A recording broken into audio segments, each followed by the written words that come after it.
Poverty major करनी है, poverty major के लिए पैसा होना चाहिए। पैसे का क्या करोगे? कुछ एक्सपेंडिचर ही करोगे। मल्टी डायमेंशनल पावर्टी मतलब गरीबी सिर्फ एक टाइप की तो नहीं है। पिछले 15 सालों में कितनी पावर्टी कम हुई है, फिर आता है एग्जाम के हिसाब से क्या याद करना। ये तो सब मेंस के लिए कंटेंट होगा। इन्फ्लेशन को जब अपन देखेंगे कि इन्फ्लेशन या महंगाई के रीजन क्या क्या होता है, क्योंकि banking is an backbone of any economy, और इंडिया का एसबीआई की ब्रांच तो यूके में भी होगी। The beauty of economics is, इसमें गैस नहीं चलता। समझ आया तो आया, नहीं आया तो नहीं, सरल सी बात है। चलो भाई, last class doubts will start from page number 23 हो गया अपना।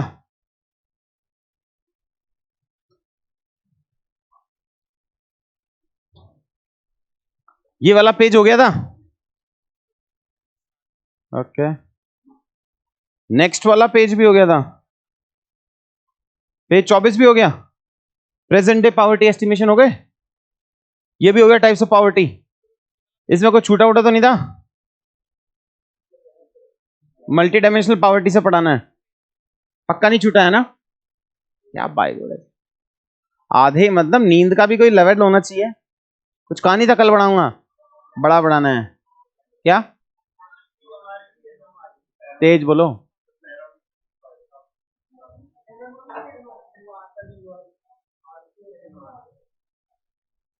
तो लिखो।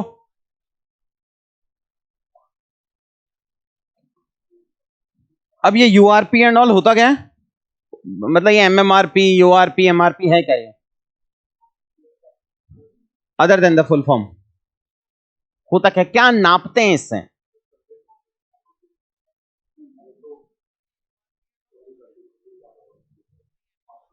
पहले कहीं लिखो एनएसओ इक्वल्स टू, कहीं लिखो NSO equals to CSO plus NSSO merge होके अब ये नया बॉडी बन गया है ना, मॉस्पी के अंदर ही। हाँ, अब ये बता रहा है कि पावर्टी नापते, नापते कैसे हैं, मतलब ये समझाओ।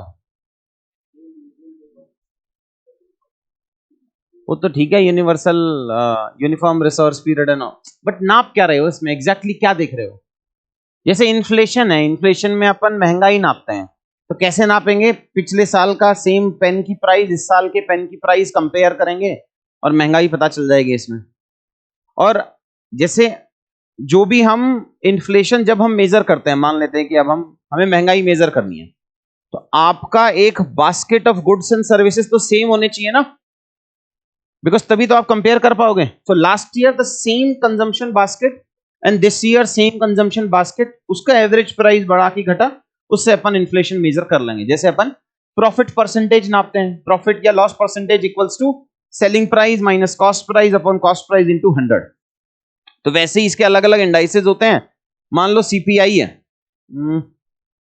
बस हल्का सा बताना है। मैंने यहां प्रोड्यूस किया, प्रोड्यूस करके होलसेल पे जाएगा, होलसेल पे जाने के बाद कंज्यूमर के पास में जाएगा, है ना, रिटेल शिप, ये सप्लाई चेन बनेगा।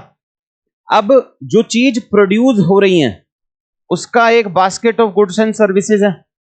अब आइटम तो 1 लाख 2 लाख प्रोड्यूस होते हैं, बट सारे आइटम्स को मैं इस कंजम्पशन बास्केट में एज्यूम नहीं करता हूं, बिकॉज हर साल मुझे उसका प्राइस कंपेयर करना है। तो अपन सैंपल उठा लेते हैं उसमें से कुछ, कि ये 5,000 आइटम, ये 10,000 item, 15,000 item, depending upon. Similarly wholesale के लेवल पे एक कंजम्पशन बास्केट होगा और कंज्यूमर के लेवल पे या रिटेल लेवल पे एक कंजम्पशन बास्केट होगा। कुछ चीजें इस बास्केट में सेम होंगी, सारी चीज होलसेलर के पास नहीं जाती। जैसे अपन ने ये बैच चालू किया, अब ये बैच होलसेलर के पास थोड़ी जा रहा है, सीधा प्रोड्यूसर से कंज्यूमर के पास में जा रहा है। बट अगर आपको ये चेयर खरीदनी हो तब आप होलसेलर के पास में जाएंगे। तो सप्लाई चेन में कुछ कुछ स्किप हो जाता है। इस बास्केट के कुछ आइटम्स इसके साथ में कोइंसाइड करेंगे, कुछ आइटम्स कोइंसाइड नहीं करेंगे। इसलिए जब आप होलसेल लेवल पे महंगाई नाप रहे हैं, मतलब same goods this year same goods next year, उसको कहते हैं होलसेल प्राइस इंडेक्स। जब आप कंज्यूमर लेवल पे महंगाई नाप रहे हैं, सेम गुड्स और services this year and next year, उसको कहते हैं सीपीआई, कंज्यूमर प्राइस इंडेक्स। और जब आप प्रोड्यूसर लेवल पे नाप रहे हैं तो इसको कहते हैं पीपीआई। मतलब नाप सब महंगाई रहा है, बट अलग अलग इंडाइसेस हैं। फर्क क्या है इंडाइसेस में? ये कंजम्पशन बास्केट अलग है, 100% अलग नहीं है, कुछ कॉमन होगा, कुछ अलग होगा, बट हाँ अलग है। अब ये अलग अलग आइटम्स मैंने आइडेंटिफाई कर लिए कि भाई इसमें कुछ एग्रीकल्चर आइटम होंगे। WPI अगर पहले का थोड़ा बहुत बेसिक नॉलेज आ रहा होगा तो उसको बोलते हैं ना प्राइमरी आर्टिकल्स, फ्यूल और मैन्युफैक्चर्ड आइटम्स एंड ऑल। अगर हल्का फुल्का याद है बाकी डिटेल में पढ़ लेंगे। क्या ऐसा हो सकता है कि WPI बढ़ रहा हो और CPI घट रहा हो? दोनों महंगाई नाप रहे हैं, बट क्या ऐसा हो सकता है कि WPI की वैल्यू तो बढ़ रही हो और CPI की वैल्यू घट रही हो सकता है? समझ में आ रहा है सवाल? आपको महंगाई नापनी है। अब महंगाई अलग अलग लेवल पे नापी जा सकती है। अपन प्रोड्यूसर लेवल पे नापेंगे, उसको PPI कहते हैं, producer price index. Wholesale level पे नापेंगे, WPI कहते हैं। कंज्यूमर लेवल पे नापेंगे, CPI कहते हैं। बट इज इट पॉसिबल कि यहां पे जो चीज है वो तो महंगी हुई जा रही हो और यहां जो चीज है वो सस्ती हुई जा रही हो? पॉसिबल है? हो सकता है। इसको टेक्निकल टर्म्स में कहते हैं डीकपलिंग। कि सेम पैरामीटर, जैसे इंडिया की ग्रोथ है वो बढ़ रही हो और वर्ल्ड की ग्रोथ है कम हो रही हो। पॉसिबल तो है। क्यों वो अलग अलग होगा? तो इसका ये तो कंसेंसस ओरिएंटेड हो गया ना अपन की, हाँ हो सकता है। क्योंकि हो सकता है जो आइटम होलसेल वाले में आ रहे हो वो महंगे हो जाएं और जो CPI में आ रहे हो वो सस्ते हो जाएं। बट इसमें जो 3 बेसिक आइटम्स का ग्रुप बना रखा है, प्राइमरी आर्टिकल्स हैं, फ्यूल्स हैं और मैन्युफैक्चर्ड हैं। जैसे फ्यूल है या इलेक्ट्रिसिटी है या ट्रांसपोर्टेशन है, उसका वेटेज यहां ज्यादा होगा या उसका वेटेज कम होगा। यहां तो ज्यादातर चीजें एग्रीकल्चर खाने पीने की होगी ना, तो 46-47% वेटेज यहां पे प्राइमरी आर्टिकल्स एग्रीकल्चर का है। यहां पे वो वेटेज 20% ही है। तो अगर एग्रीकल्चर में महंगाई आ जाए, एग्रीकल्चर के आइटम्स में इन्फ्लेशन आ जाए, तो CPI बढ़ जाएगा, WPI कम हो जाएगा। यहां ज्यादा वेटेज है फ्यूल का, तो अगर इंटरनेशनल ईरान इराक वॉर ये वो सब हो जाए और क्रूड ऑयल के प्राइसेस बढ़ जाएं तो WPI बढ़ जाएगा, CPI तो नहीं बढ़ेगा। तो डीकपलिंग तो हो सकती है। सेकंड, मैंने आपको बताया कि इसमें अलग अलग ग्रुप्स बना रखे हैं। अब किस ग्रुप का कितना वेटेज होगा, ऐसा ही तो होता है कि भैया इसका इतना वेटेज है, इसका इतना वेटेज है, इसका इतना वेटेज है, तभी तो एवरेज निकाल के बताओगे कि ओवरऑल में महंगाई WPI की बढ़ी कि घटी है। वो वेटेज कैसे डिफाइन होता है? कैसे हम बोलते हैं कि प्राइमरी आर्टिकल्स का वेटेज WPI में 14% है? कैसे बोलते हैं? या मैन्युफैक्चरिंग या किसका 65% है? किसी भी, इसमें बहुत सारे आइटम होंगे ये तो पक्का है, ग्रुप करके 3 आइटम बने, अदरवाइज तो 3-4,500 आइटम्स होंगे ना। हर किसी आइटम का वेटेज कैसे डिसाइड हो रहा होगा?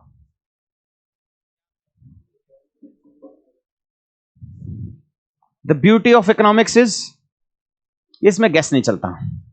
समझ आया तो आया, नहीं आया तो नहीं आया, सरल सी बात है। It is like maths.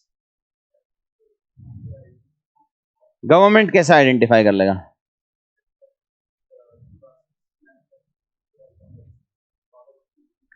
कैसे बोल रहा है तू कि मैन्युफैक्चरिंग मेजर आइटम है? 30 साल से तो 15% शेयर है GDP में, बस। कैसे बोला? सोचो, how the weightage of items are decided in CPI and all, कैसे होता होगा?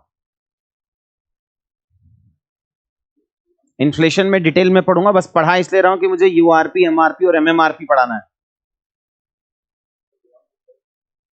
डिमांड सप्लाई, हाँ डिमांड सप्लाई के हिसाब से ही लगा लो। अब देखो महंगाई का मतलब क्या है? महंगाई का मतलब ये है मेरे पास 100 रुपए मैं उसको खर्च कर रहा हूं। लास्ट ईयर मैं उस 100 रुपए में 2 kg शुगर परचेज कर पा रहा था, आज मैं उसमें 1.5 kg शुगर परचेज कर पा रहा हूं। अल्टीमेटली एंड कंज्यूमर को या होलसेलर को उससे कुछ खरीदना ही है, तो मैं जिस आइटम में जितना परसेंट एक्सपेंडिचर कर रहा हूं उसका एवरेज निकाल लो, वही उसका वेटेज हो गया। समझ में आ रहा है? 100 रुपए आए, 100 रुपए में से 15 रुपए में ट्रांसपोर्टेशन में यूज कर रहा हूं तो 15% वेटेज ट्रांसपोर्टेशन का हो गया। 12 रुपए में फ्यूल में वो कर रहा हूं तो 12 रुपए उसका हो गया। 2 रुपए में मोबाइल खर्चा आ रहा है तो 2 रुपए मोबाइल हो गया। 15 रुपए में एग्रीकल्चर आइटम्स में कर रहा हूं तो उसका हो गया। So the weightage of items in any of these indices majorly is decided on the basis of how much expenditure, average expenditure the economy is doing for that sector. समझ में आ गया? अब मैं आपके इस क्वेश्चन पे आता हूं। ये तो हो गया समझाने वाला काम, ये तो फिनिश हो गया। अब एक्चुअल सवाल में आता हूं जो पूछा था कि URP, MRP और MMRP। तो पावर्टी को आइडेंटिफाई करने का तरीका अपन ने क्या देखा था? कंजम्पशन एक्सपेंडिचर का बास्केट। तो कंजम्पशन एक्सपेंडिचर मतलब कितना मैं खर्च कर रहा हूं। अब खर्च करने में मैं अलग अलग आइटम्स पे खर्च करूंगा। तो यूआरपी का मतलब क्या हुआ कि मैं उससे जाके पूछूंगा कि पिछले 365 दिनों में आपने क्या क्या ये कंज्यूम किया कि कंज्यूम नहीं किया। अगर आपने बोला कंज्यूम ये आइटम्स नहीं किए तो आप गरीब हो गए। अगर आपने वो आइटम कंज्यूम कर लिए तो आप गरीब नहीं हुए। फिर मैं इसके पास में जाऊंगा, ये बोलेगा कि यार 300 सारे आइटम थोड़ी हैं जो अपन पूरे 365 डेज में कंज्यूम करते हैं।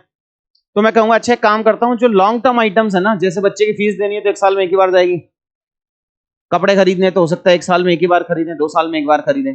तो मिक्स्ड रिकॉल पीरियड में मैं जाके एमआरपी में, यूआरपी में 365 डेज का देख रहा है वो, एमआरपी में मैं कुछ आइटम्स को 30 दिन का देखूंगा और कुछ आइटम्स को 1 साल का देखूंगा। एमआरपी नाम भी यही बता रहा, मिक्स्ड मतलब कुछ छोटा होगा और कुछ बड़ा ड्यूरेशन का होगा, तो वो एमआरपी हो गया। एमएमआरपी में मैं उसकी फ्रीक्वेंसी भी पूछूंगा कि सिर्फ ये नहीं है कि पिछले 7 दिनों में तुमने एग कंज्यूम किया क्या, ये भी पूछूंगा कितनी बार कंज्यूम किया। तो ये कंजम्पशन एक्सपेंडिचर जो होता है पिछले 1 साल का, अगर मैं पूरा 1 साल कर रहा हूं तो उसको बोलते हैं यूनिफॉर्म रेफरेंस, यूआरपी बोलते हैं उसको। अगर मैं कुछ आइटम्स 30 दिन के काउंट कर रहा हूं, कुछ 1 साल के काउंट कर रहा हूं, तो उसको एमआरपी बोलते हैं। और अगर मैं मिक्स करके कर रहा हूं तो उसको एमएमआरपी बोलते हैं। एग्जाम के लिए इतना बहुत है, समझ में आया।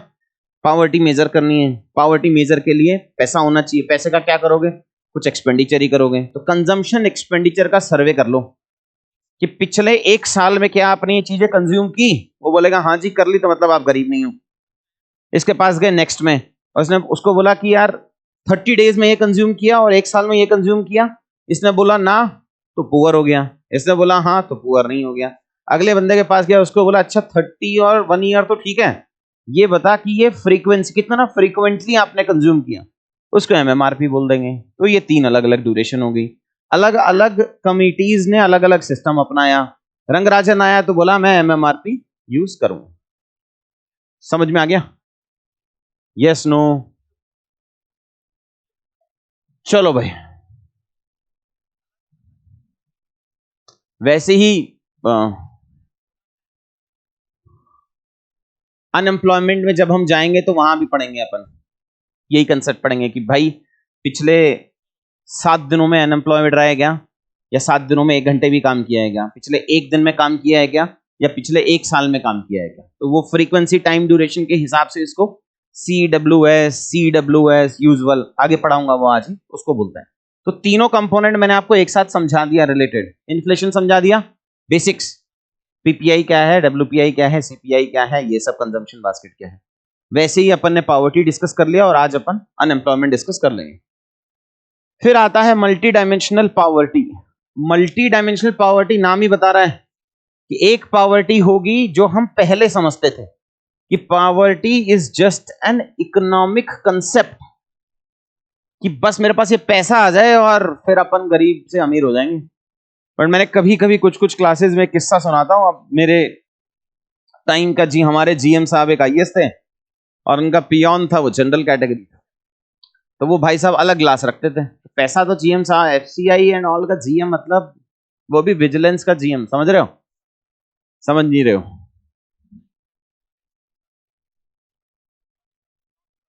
तो पैसा तो आ गया बट ग्लास अलग रखा जा रहा है उसका। बॉटल तो सही है यार, ये तेरी अलग बॉटल रख रहे हैं। एनीवेज, मल्टी डायमेंशनल पॉवर्टी मतलब गरीबी सिर्फ एक टाइप की तो नहीं है। इवॉल्व भी हुआ होगा concept, that is so obvious कि पहले अपन ने सोचा होगा इकोनॉमिक पॉवर्टी होती है, फिर अपन ने कहा होगा भाई इकोनॉमिक पॉवर्टी नहीं होती, कुछ ह्यूमन पॉवर्टी भी आ जाएगी। एक इनकम पॉवर्टी आई, फिर ह्यूमन पॉवर्टी आई, फिर इन दोनों को मर्ज कर दिया, इससे और वाइडर चले गए, तो अपन ने उसको मल्टी डायमेंशनल पॉवर्टी बोल दिया।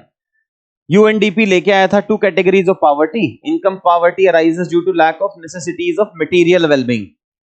Human poverty is denial of opportunity for living as decent standard of life. Standard of life अपने को पता है इज अ वाइडर कंसेप्ट, और रोटी कपड़ा और मकान या basic necessity is a narrow concept. तो वो रोटी कपड़ा मकान होने के बाद भी मान लो आपका मकान यहाँ से आधा किलोमीटर दूर बनाने दिया, बोलता ना गांव निकाला दे दिया, ये वो सब, तो वो ह्यूमन पॉवर्टी का एक कंपोनेंट हो जाएगा कि whether you are socially acceptable in the society, मकान पक्का है कि कच्चा है, जॉब मिल रही है कि नहीं मिल रही है, तो वो स्टैंडर्ड ऑफ लाइफ को अगर मैं पॉवर्टी से रिलेट करूं तो उसको ह्यूमन पॉवर्टी कहते हैं। Multi dimensional poverty is a comprehensive way to understand poverty beyond just income और monetary measures and also include human poverty. तो इसका मतलब उसमें मल्टी डायमेंशन इंक्लूड करेंगे कि भाई एजुकेशन का एक्सेस है कि नहीं है, कितने साल तो स्कूल गया है, हेल्थ केयर का एक्सेस है कि नहीं है, इनकम कितनी है, उन सबको जब काउंट कर लेता हूं तो अपन मल्टी डायमेंशनल पॉवर्टी के कंसेप्ट में आ जाते हैं। फिर एसडीजी 1 है। एसडीजी 1 मतलब ending poverty in all it's forms. SDG का अलग से चैप्टर बाद में पढ़ेंगे, बट ठीक है। SDG 1 actually is somehow correlated to multi dimensional poverty. वो सिर्फ मॉनेटरी पॉवर्टी से कनेक्टेड नहीं है, उसने बोला है ending poverty in all forms. ये नाम ही अपने आप में बता रहा है कि वो सिर्फ इकोनॉमिक पॉवर्टी को कम नहीं कर रहा, poverty in any form needs to be removed. So SDG 1 actually is related to multi dimensional poverty. अब measurement of multi dimensional poverty हो, अब देखो इसमें मेरे पास कुछ कुछ पीपीटी भी थे, बट वो थोड़ा कॉम्प्लेक्स हो जाता मेंस के लिए, तो फिर भी सही है, बट प्री के हिसाब से उसकी जरूरत नहीं है, तो मैं इसीलिए सिर्फ हैंडआउट ड्रिवन में पढ़ा रहा हूं, पीपीटी इंक्लूड नहीं कर रहा हूं। वो आपको फीलिंग तो देगा आपको बहुत ज्यादा आ गया, पर मुझे लगता नहीं है कि टाइप ऑफ क्वेश्चन देख के कि उसकी जरूरत है। तो अपन को उतना ही पढ़ना है जितने अपने 100-105 सवाल ठीक हो जाएं, बस उससे ऊपर नहीं। Measurement of multi dimensional poverty global level पे most widely used tool to measure multi dimensional poverty MPI निकालते हैं, Oxford poverty in human development initiative और यूएनडीपी मिला के 2010 से लेके आने वाला था। अब मेथोडोलॉजी है जो एएफ मेथोडोलॉजी, इसको सीधा रट लेना बस। I try to understand it पहले भी एंड ऑल, जब हम इको ऑप्शनल पढ़ाते थे तब पढ़ाते, थोड़ा कॉम्प्लेक्स है, छोड़ देते हैं, आएगा नहीं। तो एएफ मेथोडोलॉजी के बेसिस पे पॉवर्टी काउंट होता है। 2024 ग्लोबल एमपीआई रिपोर्ट फाइंडिंग, उसने बोला भाई 110 करोड़ के आसपास में गरीब हैं, सीधा सीधा पढ़ लेंगे, 100 करोड़ से ऊपर गरीब हैं। Then common deprivations include housing, sanitation, electricity, cooking fuel, nutrition, school attendance and all. Individual specific तो आएगा नहीं कि क्या क्या इंक्लूड होता है, मोटा मोटी पता होना चाहिए। तो पता ही अपने को गरीबी में क्या क्या कंपोनेंट आएंगे, और यहां से नहीं आएगा तो ये नीचे 10 कंपोनेंट तो अपने को रटने ही पड़ेंगे, ये 10 रटने पड़ेंगे, तो तभी उसी में से कंपोनेंट्स निकाल लेंगे। फिर जैसे अपन ने बेसल नॉर्म सुना है कभी? बेसल नॉर्म्स क्या है? ये बेसल लीव्स होती हैं सर, बहुत बढ़िया, चाय वाय अच्छी बनती है। मैं आज के दिन से बहुत ही खराब पीजे के मूड में चल रहा हूं एकदम, सब डांट खा रहे हैं मेरे से, एवरीबडी। तो अब मेरे पीजेज आज आपको सहन करने पड़ेंगे। हाँ बोल भाई, क्या है बेसल?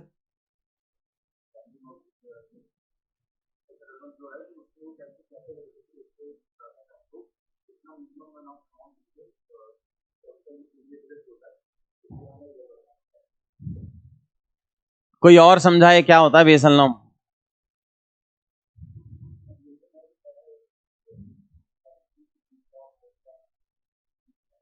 वो तो अलग अलग नॉर्म आ गए, बेसल नॉर्म, नॉर्म का मतलब रेगुलेशंस हो गए, सजेशंस हो गए। तो बेसल 1 आए थे 80s में, 2 आए थे 2006-7 में, 3 आए थे अभी, तो फिर अलग अलग हो। बट बना ही क्यों है, क्यों बनाना पड़ा?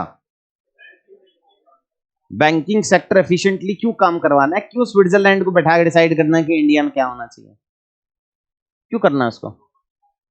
हाँ, क्योंकि banking is an backbone of any economy, और इंडिया का एसबीआई की ब्रांच तो यूके में भी होगी, वहां के बैंक की ब्रांच यहां भी होगी, तो इंटरकनेक्टेडनेस है। जो अपन ने देखा भी कि 2005 में लेमन ब्रदर बैंक ने बैंकरप्सी फाइल किया, सारा वर्ल्ड ओवर में रिसेशन आ गया। तो मतलब जो नॉर्म्स होने चाहिए रेगुलेशन ऑफ बैंक्स के, वो मोटा मोटी सेम होने चाहिए। मोटा मोटी मतलब नंबर्स कैन बी डिफरेंट, कि इंडिया में आप कह रहे हो सीआरआर 4% हो तो यूएस बोले ना 2%, बट सीआरआर जैसा कंसेप्ट तो होना चाहिए। एसएलआर यहाँ बोले 18%, वो बोले 10%, बट कंसेप्ट तो होना चाहिए। काउंटर साइक्लिकल बफर, ये वो सब कुछ कुछ कंसेप्ट्स हैं, जब बैंकिंग आएगा तो थोड़ा बहुत पढ़ेंगे, हल्का ही पढ़ेंगे क्योंकि बहुत ज्यादा आपके टीसीएस में आता नहीं है। बट एटलीस्ट अपने को ये समझ में आ गया कि बेसल नॉर्म्स क्या हैं, इंटरनेशनल रूल्स हैं जो कंट्रीज अडॉप्ट कर सकते हैं, मैंडेटरी नहीं है उसके लिए। तो जैसे यूएस बोला हम नहीं अडॉप्ट करेंगे तो वो नहीं करेंगे, इंडिया जैसी कंट्रीज ने बोला हम अडॉप्ट करेंगे तो हम अडॉप्ट कर लेंगे। तो ये आया rough concept of Basel norms. अब जैसे बेसल नॉर्म्स में बैंक्स के ऊपर रेगुलेशन आता है, ताकि आप कुछ इंटरनेशनल स्टेबिलिटी को इंश्योर कर पाओ। वैसे ही यूएनडीपी बोला हम पॉवर्टी नापेंगे एक ही कंसेप्ट से। इंडिया का अलग कंसेप्ट है, नीति बोला कि एमपीआई प्लस 2 मैं अपने और अलग पैरामीटर काउंट करूंगा। क्यों काउंट करूंगा? बिकॉज इंडिया स्पेसिफिक चैलेंजेस कुछ और भी हैं। तो उसने बोला एक तो मैं मैटरनल हेल्थ काउंट करने वाला हूं और एक बैंक अकाउंट काउंट करने वाला हूं। तो इसका मतलब कुछ इंटरनेशनल बेंचमार्क होंगे पॉवर्टी को नापने के या किसी भी चीज को नापने के, और उसी का कस्टमाइजेशन अपन कंट्री स्पेसिफिक में ले आएंगे। तो जब बेसल लॉ में एक कंसेप्ट था कि ग्लोबली सिस्टमिकली इंपॉर्टेंट बैंक, जी से अगर सुना हो आपने, कि जो बहुत बड़े बैंक्स थे जो फेल ही नहीं हो सकते, उसको कहते हैं टू बिग टू फेल, आप रिस्क ले ही नहीं सकते। तो उसकी रेगुलेशन थोड़ी स्ट्रिक्ट थी। इंडियन बैंक इतने थे नहीं बड़े बड़े, तो इंडिया के आरबीआई ने बोला हम बनाएंगे डीसिप्स, क्योंकि इंटरनेशनली हमारा कोई बैंक आया ही नहीं उसमें। तो हमने बोला चलो हम देसी रेगुलेशन ले आते हैं, तो आरबीआई बोला हम बनाएंगे डीसिप, डोमेस्टिक सिस्टमिकली इंपॉर्टेंट बैंक्स। तो वैसे ही एमपीआई ने एक डेटा निकाला, नीति बोला कि ये तो ठीक है, उसके 10 पैरामीटर हम काउंट करेंगे, 2 पैरामीटर और काउंट करके नीति आयोग भी अपना एक मल्टी डायमेंशनल पॉवर्टी का एक इंडेक्स निकालता है। ग्लोबली जैसा मैंने आपको बोला था 110 करोड़ पुअर हैं। Trend poverty tends to be higher in the conflict affected areas obviously, और जहां पीसफुल होगा, जहां पॉलिटिकल स्टेबिलिटी होगी, वहां तो वैसे भी गरीबी बढ़ेगी नहीं, वो तो मतलब कॉमन सेंस वाला पार्ट है। Where poverty reduction efforts are often reversed और स्लो डाउन। NMPI है, national MPI, NITI Aayog is the nodal agency for MPI and it retains the 10 original indicators of global this, 2 extra add किए, maternal health और bank account.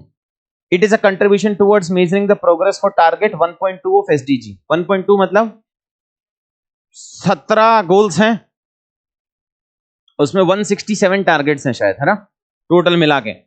तो एक गोल में 5-7 5-7 10 5-7 10 इतने के आसपास में टारगेट्स होंगे। तो ये टारगेट 1.2 को फुलफिल करने के लिए बनाया है। वही एएफ मेथोडोलॉजी यूज करता है, पुराने वाला भी।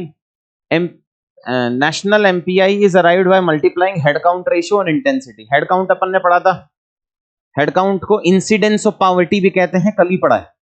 और इसको इंटेंसिटी ऑफ पॉवर्टी मतलब how poor the poor are, कितने गरीब हैं वो। मतलब अगर 800 रुपए के आसपास में उनको कमाना है और वो अगर 400 रुपए कमा रहे, मतलब 300 रुपए कमा रहे हैं, तो 500 रुपए से गरीब है वो। और हेड काउंट क्या बताता है कि कितने लोग 800 रुपए से कम कमा रहे हैं, तो वो काउंट है हेड काउंट रेशियो, ये इंटेंसिटी बताता है। ये भी अपन ने देख लिया। नीति आयोग अब डेटा कहां से लेता है, सैंपल कहां से निकालेगा? तो नेशनल फैमिली हेल्थ सर्वे का डेटा लेता है, ये आपको अंडरलाइन करना पड़ेगा। तो नेशनल फैमिली हेल्थ सर्वे के सर्वेज के बेसिस पे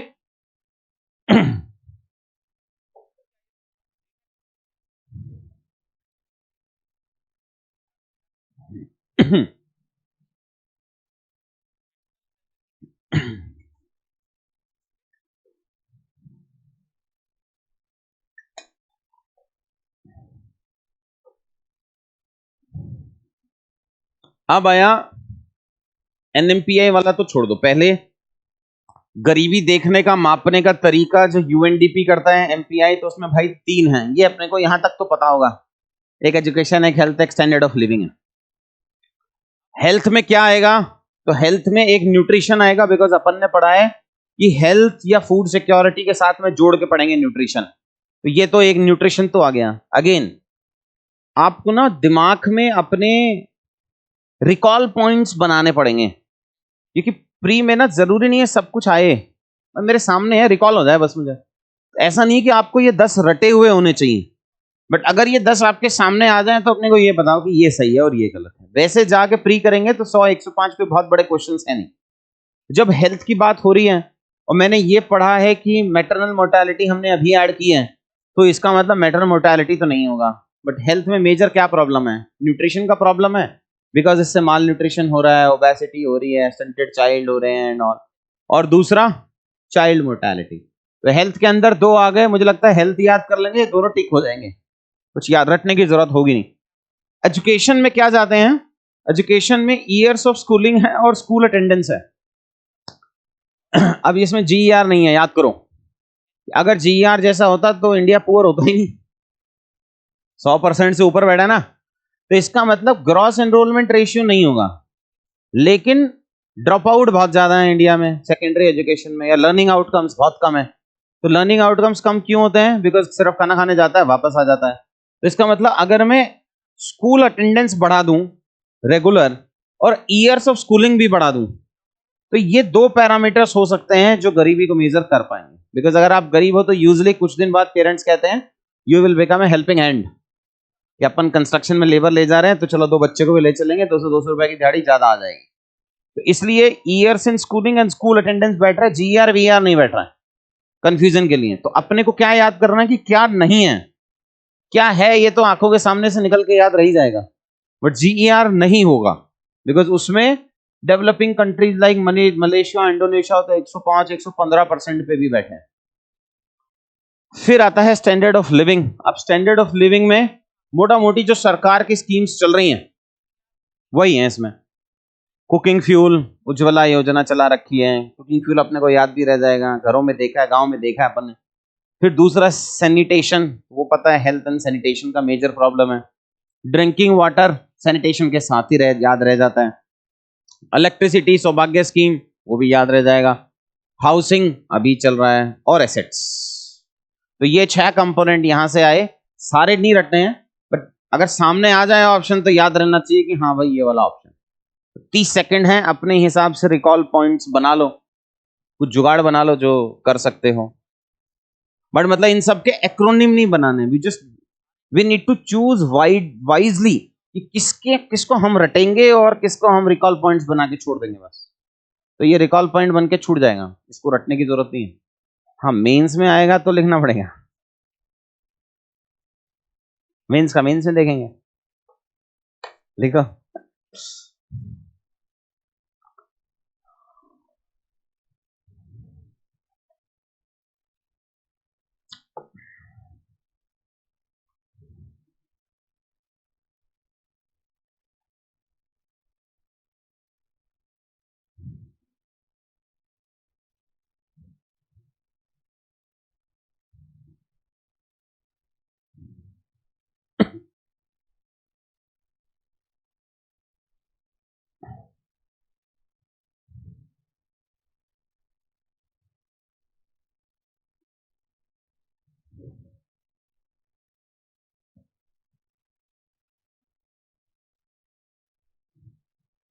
हो गया भाई? ये यूआरपी, एमआरपी और एमएमआरपी लिख भी लिया था कि बस सुना सुना था? लिख लिया ना? 10 सेकंड 30 सेकंड और लिखो अगर नहीं लिखा है तो, या मैं बोल ही देता हूं वहां से वैल्यू ऐड कर लो। लिखो, these are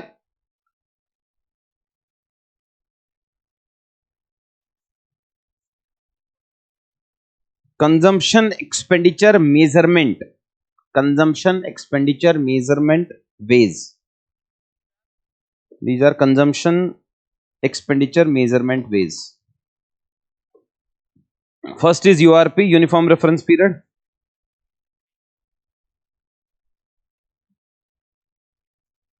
First is URP, uniform reference period. इसमें लिख लो आप, asking correspondence about consumption over last 30 days. Sorry, 36 नहीं यार, ये तो 30 days ही दिखा रहा है। 30 days ही है, 30 है। नीचे वाले में 30 और 365 है, longer duration and all. But फिर भी एक बार चेक कर लेना, मेरे को भी याद नहीं आ रहा। एक half part of the mind कह रहा है 30 डेज है, हाफ कह रहा है 365 डेज है। 30 है, एक बार कोई चेक कर लो। फिर भी देख लिया, देख के बोल रहा है कि अच्छा पढ़ के आया था तू पहले, ठीक है। फिर asking correspondent about consumption over last 30 days. MRP में कुछ 30 डेज, कुछ 365 डेज। एमआरपी आया था मोटा मोटी 2000 से। फिर MMRP, MMRP equals to MRP plus frequency of consumption, MRP plus frequency of consumption plus 7 days also. जैसे अपन ने पढ़े होंगे ना कि टी बिल सुना है? T bills, treasury bills. जब अपन मॉनेटरी पॉलिसी एंड ऑल पढ़ते हैं तो टी बिल्स पढ़ते हैं, ट्रेजरी बिल्स। ट्रेजरी बिल्स मतलब पाप है, ये पाप जो तू अभी बोल गया उसमें ऐसा ऐसा पाप लग जाता है। State governments can not issue T bills. उल्टा बोल गया। ये तो तूने सीएससी का पीवाई को फेल करा दिया। ऐसे पूछा भी हुआ है, बहुत सारे इकोनॉमिस्ट ने बोला है हाँ हाँ सही होगा। एनीवेज बोलो भाई, क्या होता है T bills other than full form? सब ठीक हो जाएगा, तू रहने दे। गैंग्स ऑफ वासेपुर देखिए, तेरे लक्षण मुझे बिल्कुल अच्छे नहीं लग रहे, तो एकदम गलत जा। जीरो कूपन बॉन्ड्स बोला, अब जीरो कूपन बॉन्ड आधी क्लास को नहीं पता। They are issued at discounted price, 90% को डिस्काउंटेड प्राइस नहीं पता। पूछ लेते हैं क्या होता है डिस्काउंटेड प्राइस। क्या क्या क्या?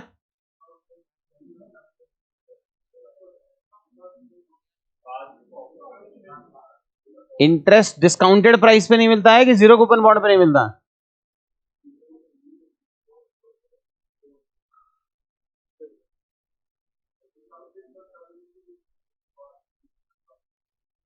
नहीं, कंसेप्ट तो मुझे आता ही होगा।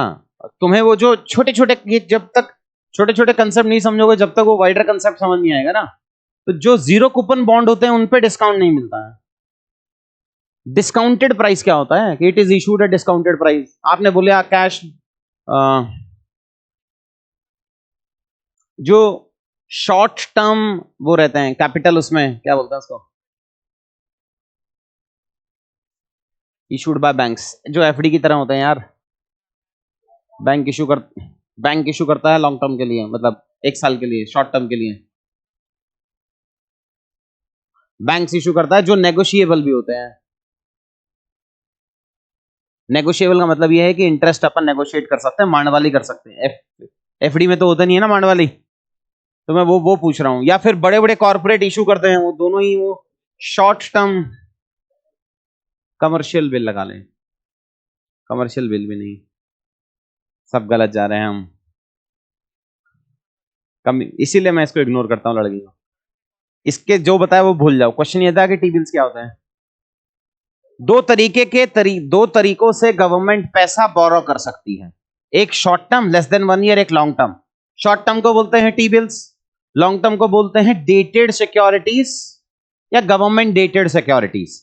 शॉर्ट टर्म जो टी बिल्स हैं वो लेस देन 364 डेज हो गया, तो इंटरनेशनली वो अलग अलग मेच्योरिटी पीरियड के लिए इशू होता है। मतलब गवर्नमेंट बोल रहा है कि मैं 14 डेज के लिए बोरो कर रहा हूं, या 91 डेज के लिए, या 184 डेज के लिए, या 364 डेज के लिए बोरो कर रहे हो। इंटरनेशनली ये सिर्फ इन्हीं 4 मेच्योरिटी पीरियड्स के लिए इशू होता है। इंडिया में 14 डेज नहीं होता था, तो इंडिया में सिर्फ 91, 184, 362 डेज के लिए इशू होता था। 182 सॉरी। अब सरकार ने बोला कि यार अगर मुझे जरूरत ही 30 दिन की है तो मैं काहे को 91 डेज के लिए बोरो करूंगा। तो इसलिए वो एक सब कंपोनेंट ले आए टी बिल्स में, जिसको बोलते थे कैश मैनेजमेंट बिल्स। सुना है कभी? सीबीएम। उसमें बोला फ्लूइड है, मर्जी आपकी, आपको 21 दिन के लिए लेना है, आपको 7 दिन के लिए लेना है, आपको 10 दिन के लिए लेना है, कितने भी ड्यूरेशन के लिए आप बोरो कर सकते हैं। वैसे ही ये था, ये जो समझा रहा था एमएमआरपी। अब आप एक फिक्स बना लो कि कुछ चीज 7 दिन में खा सकते हो तो वो उठा लो, 30 दिन में खा सकते हो तो वो उठा लो, फ्रीक्वेंसी उठा लो। तो ये मोर कंफ्यूजिंग डेटा होता है बट मोर रोबस्ट डेटा होता है, ज्यादा डायमेंशंस आप इसमें ऐड कर सकते हो। तो जब भी आप किसी भी इंडाइसिस का इवोल्यूशन देखोगे तो वो ऐसा ही होगा, शुरू में लॉन्ग टर्म या शॉर्ट टर्म के लिए फिक्स कर रहा होगा, फिर उसको शॉर्ट और लॉन्ग टर्म में डिवाइड कर दिया जाएगा, और फिर फ्रीक्वेंसी को भी ऐड कर दिया जाएगा। जब भी आप इंडाइसिस पढ़ोगे इकोनॉमिक्स में, वो यूजुअली ऐसे ही इवॉल्व होते हैं। तो ये 10 याद रह गए। उसमें हेल्थ में अपन मैटरनिटी जोड़ लेंगे, और स्टैंडर्ड ऑफ लिविंग में बैंक अकाउंट जोड़ लेंगे, तो 12 हो गए। 12 हो गए अपने नीति आयोग वाले। फिर मल्टी डायमेंशनल पॉवर्टी और ट्रेडिशनल पॉवर्टी तो याद ही रह जाएगा वैसे तो। क्या नहीं बताया? आप बता ही नहीं रहा मैं। एंड ऑफ द क्लास में पूछना है, ये आधे बच्चे ऐसे घबरा से जाएंगे कि ये क्या चल रहा है और क्या नहीं चल रहा है। वो उससे रिलेटेड है कि गांव में जब पैसा देते हैं ना अपन, तो ब्याज पहले काट लेते हैं। तो वही है डिस्काउंटेड प्राइस, बट खैर बाद में समझाता हूं। ट्रेडिशनल पॉवर्टी क्या है? ट्रेडिशनल पॉवर्टी का मेन फोकस इनकम है, कंजम्पशन है। इसका मल्टीपल डेप्रीवेशंस है, health, education, living standard etcetera. एक ही पैरामीटर है बस, इतनी कैलोरी मिल जाए, इतना पैसा मिल जाए। इसके मल्टीपल पैरामीटर्स हैं। One monetary threshold, thresholds of each indicator is अलग अलग। Identification of poor, income below poverty line उसको पुअर कहेंगे। डिप्राइव्ड इन मल्टीपल इंडिकेटर्स उसको मल्टी डायमेंशनल पुअर कहेंगे। पॉलिसी गाइडलाइंस क्या क्या है? इनकम सपोर्ट मिले, इकोनॉमिक ग्रोथ हो, और ये इंटीग्रेटेड या सेक्टर स्पेसिफिक इंटरवेंशन, मतलब वुमेन एम्पावरमेंट कर लो, वुमेन को हेड बना दो और वुमेन के अकाउंट में पैसा दे दो और अक्रॉस राइट टू एजुकेशन ले आओ, तब कहीं जाके मल्टीपल चीजों में इंटरवीन करोगे तो आप मल्टी डायमेंशनल पॉवर्टी को कम कर पाओगे, वरना नहीं। फिर ये है कि पिछले 15 सालों में कितनी पॉवर्टी कम हुई है। फिर आता है एग्जाम के हिसाब से क्या याद करना, ये तो सब मेंस के लिए कंटेंट हो गया। प्री के हिसाब से क्या है? कम हुई है, हाँ हुई होगी। मोटा मोटी कितने पुअर हमने कम कर दिए होंगे, तो लगा लो करीब करीब, अबे चुप, हाँ जब 2005-6 से, अबे पुअर ही थे क्या सब? इंडिया स्पेसिफिक बता रहा हूं मैं। तो अब जो नीति आयोग क्या इंटरनेशनल निकालेगा क्या? अखंड भारत 35 करोड़ के आसपास में मोटा मोटी याद कर लेते हैं कि 35 करोड़ 40 करोड़ के आसपास में जो पुअर हैं वो हमने कम कर लिए हैं पिछले 15 सालों के आसपास में। अब कितना चल रहा है? तो 10-1% के आसपास में चल रहा है। पीसीएस कम से कम, यूपी पीसीएस कम से कम इसलिए अच्छा है, या एमपी पीसी या किसी से, कि वो डेसिमल्स में नहीं खेलता है। बाकी में जाओगे तो डेसिमल में मिलेगा आपको 11.2, 11.3, 11.4, 11.5, ऐसे थोड़ी होता है। वो खेलता था। 2 या 3 साल का इवोल्यूशन देखोगे आप तो समझ में आ जाएगा कि it is going in a good direction. State wise progress, तो यूपी सबसे ज्यादा पॉपुलेशन, सबसे ज्यादा गरीब वहीं से निकाले होंगे, इसमें क्या ही, इसमें क्या दिमाग लगाना है? कितने गरीब निकाल लिए होंगे? तो जब वहां ओवरऑल इंडिया में 35 करोड़ 40 करोड़ निकाले हैं 150 करोड़ में से, तो कितना आया? 20%। तो यहाँ भी 20-1% के आसपास में निकाला होगा, तो इसमें भी याद करने की कोई जरूरत नहीं है, 5-1 करोड़ निकाले होंगे। अब यूपी के बाद और सबसे ज्यादा गरीब मिलेंगे कहाँ? बिहार में मिलेंगे, दूसरा बिहार से निकाल लिया होगा। थोड़े बहुत बच जाएंगे तो सोचना यादव वादव कहाँ पे है, तो वो वहां से निकाल लिया होगा। बस इतने बहुत हैं, 3 याद कर लेंगे, that is more than enough. Improvement across indicators, तो अपना ही नीति आयोग, अपने ही इंडिकेटर्स, तो सब में अच्छा किया होगा, खराब क्यों ही करेंगे अपन? प्लानिंग कमीशन अगर होता तो हो सकता है वो खराब करता, तो अभी इंस्टीट्यूशन को भी कुछ नहीं बोल सकते हैं, तो उसने, इंस्टीट्यूशन ने भी म्यूचुअली रिस्पेक्ट किया, बोला सब में बढ़िया चल रहा है जी। एक्सिलरेटेड रिडक्शन रेट, ठीक है इसको जाने देते हैं। एसडीजी अलाइनमेंट, हाँ सबके साथ बढ़िया चल रहा है। तो प्री के हिसाब से इतना पढ़ोगे उतना बहुत है। Reduction in multi dimensional poverty is attributed to various schemes, कौन कौन से हैं? इसको रटने की जरूरत ही क्या है, जो भी स्कीम है सभी होंगी। पैरामीटर तो अपने को पता ही है, तुम बता ही रहे थे, क्या बता रहे थे हेल्थ में? Nutrition and child and maternal, नीति का ही तो पूछ रहा हूं, उसी का ही है सारे। फिर एजुकेशन में भी बता रहे थे years of schooling and attendance total कितनी हो जा रही है। फिर स्टैंडर्ड ऑफ लिविंग में भी बता रहे थे, मोटा मोटी कर लेते हैं। स्टैंडर्ड ऑफ लिविंग में सबसे पहले तो इनकम चाहिए, तो एसेट गिन लेते हैं। फिर और सैनिटेशन और वाटर जोड़ लेंगे, 3 हो गए, और हाउसिंग, बिजली, एसेट तो पहले ही हो गए थे, बैंक अकाउंट 7वां। उसी सब की स्कीम देख लेना, जो भी स्कीम होंगी उससे ही मल्टी डायमेंशनल पॉवर्टी कम हुआ है, कुछ भी कोई भी स्कीम हो। ठीक है, यहां तक पढ़ लो, फिर नेक्स्ट टॉपिक पे चलते हैं।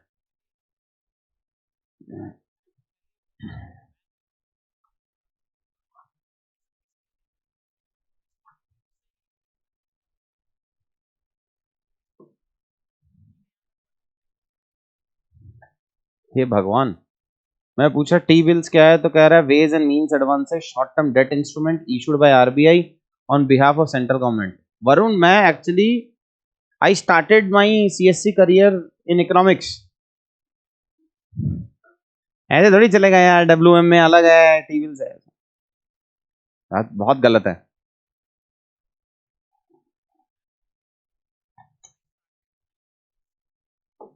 और खास तौर से अगर आप सॉफ्टवेयर इंजीनियर हो और उसके बाद कोई सब्जेक्ट पढ़ रहे हो इको जैसा, तो जब तक तुम उसको चार्ट नहीं डालोगे तब तक कॉन्फिडेंस आएगा ही नहीं।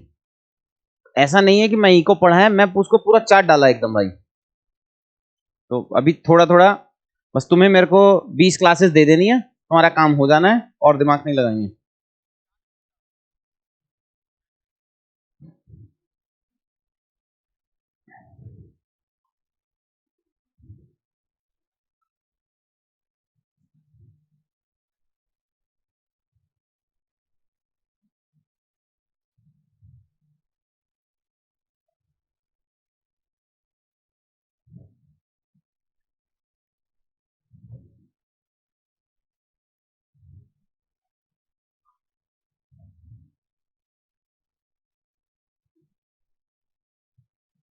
हो गया फिनिश?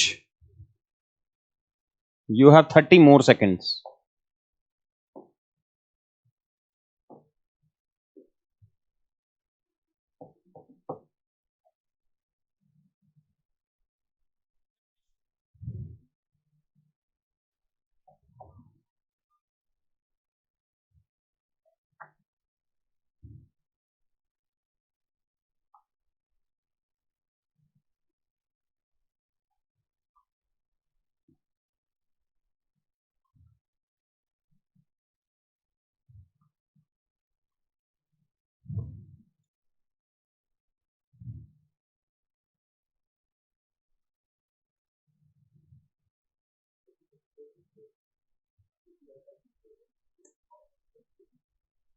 हाँ नहीं, कैलकुलेट मतलब दोनों ही काउंट करता है वो। हाँ उसमें भी दोनों करते हैं। हाँ वो डायग्राम देखेगा तो उसमें था ना। एक सेकंड रुक जाओ बस, चल यहाँ दिखा दे।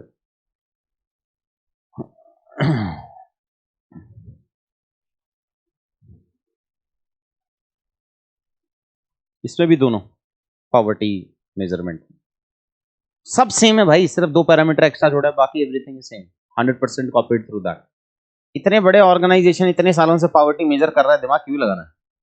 आप पैरामीटर बदल लो, प्रोसेस सेम रख लो। Status of poverty in UP, एक भी सवाल नहीं आया, खुद से पढ़ लेना। नेक्स्ट आता है अनएम्प्लॉयमेंट। तुम अनएम्प्लॉयड में काउंट होते हो क्या?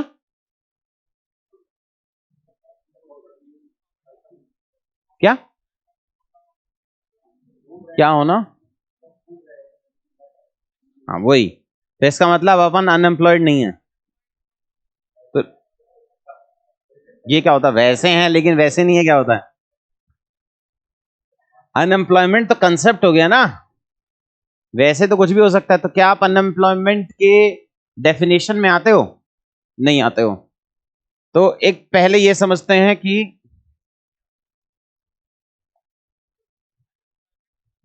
ये तो हो गई टोटल पॉपुलेशन। कितनी है देश की? मर्जी है अपनी, कभी 130 बोल देते हैं, कभी 125, कभी 150, है ना, डिपेंडिंग ऑन द मूड। आज क्या है और उस हिसाब से कि आज सिर्फ बांग्लादेश को जोड़ा है कि पाकिस्तान भी जोड़ लिया। फिर दूसरे लेवल पे आता है work age population. Work age population मतलब जिससे अपन काम करवा सकते हैं। तो कितनी आएगी? 15 से 59 इंटरनेशनली है या 49? पागल है क्या? रिटायर करा देगा मेरे को 10 साल में, क्या कह रहा है नादान। 59 हमारे यहां तो कहीं की हम बोलते हैं 62 कर दो। 59 करके क्या करेगा आदमी? बोर्ड नहीं हो जाएगा? नहीं होगा।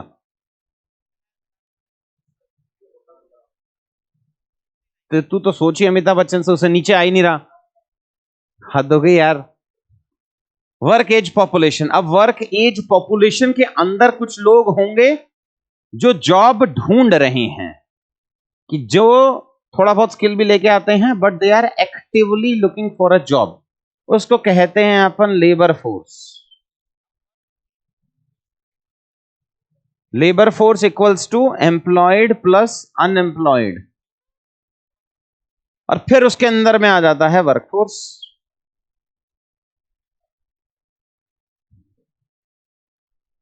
वर्क फोर्स का मतलब हो गया जो एम्प्लॉयड है। मोटा मोटी नंबर क्या है ये? टोटल पॉपुलेशन तो बता दिया 145 करोड़। वर्क एज कितनी होगी?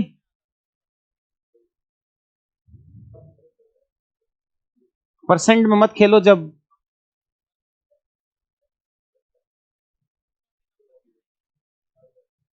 तुम्हें ही बताना है, मुझे नहीं पता। Anybody else? क्या?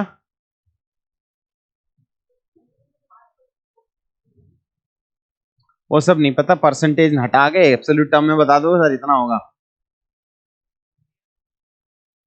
और भी तो बच्चे हैं क्लास में। 85, 82, 83 है, 85 लगा लेते हैं, तो 85 करोड़ अपना वर्क एज पॉपुलेशन है। उस वर्क एज पॉपुलेशन में who are actively looking for job, तुम जैसों को हटा देते हैं और फिर रेलवेज में चले जाते हैं। तुम तो फिर भी हजारों लाखों में, वो थोड़े थोड़े दिनों में करोड़ों में आ जाते हैं। उन सबको हटा देते हैं, हायर एजुकेशन वाले हटा देते हैं, तो कितने होंगे ये वर्क फोर्स में, लेबर फोर्स में? 50 करोड़ है भाई। 50 करोड़ के आसपास में लेबर फोर्स है। और वर्क फोर्स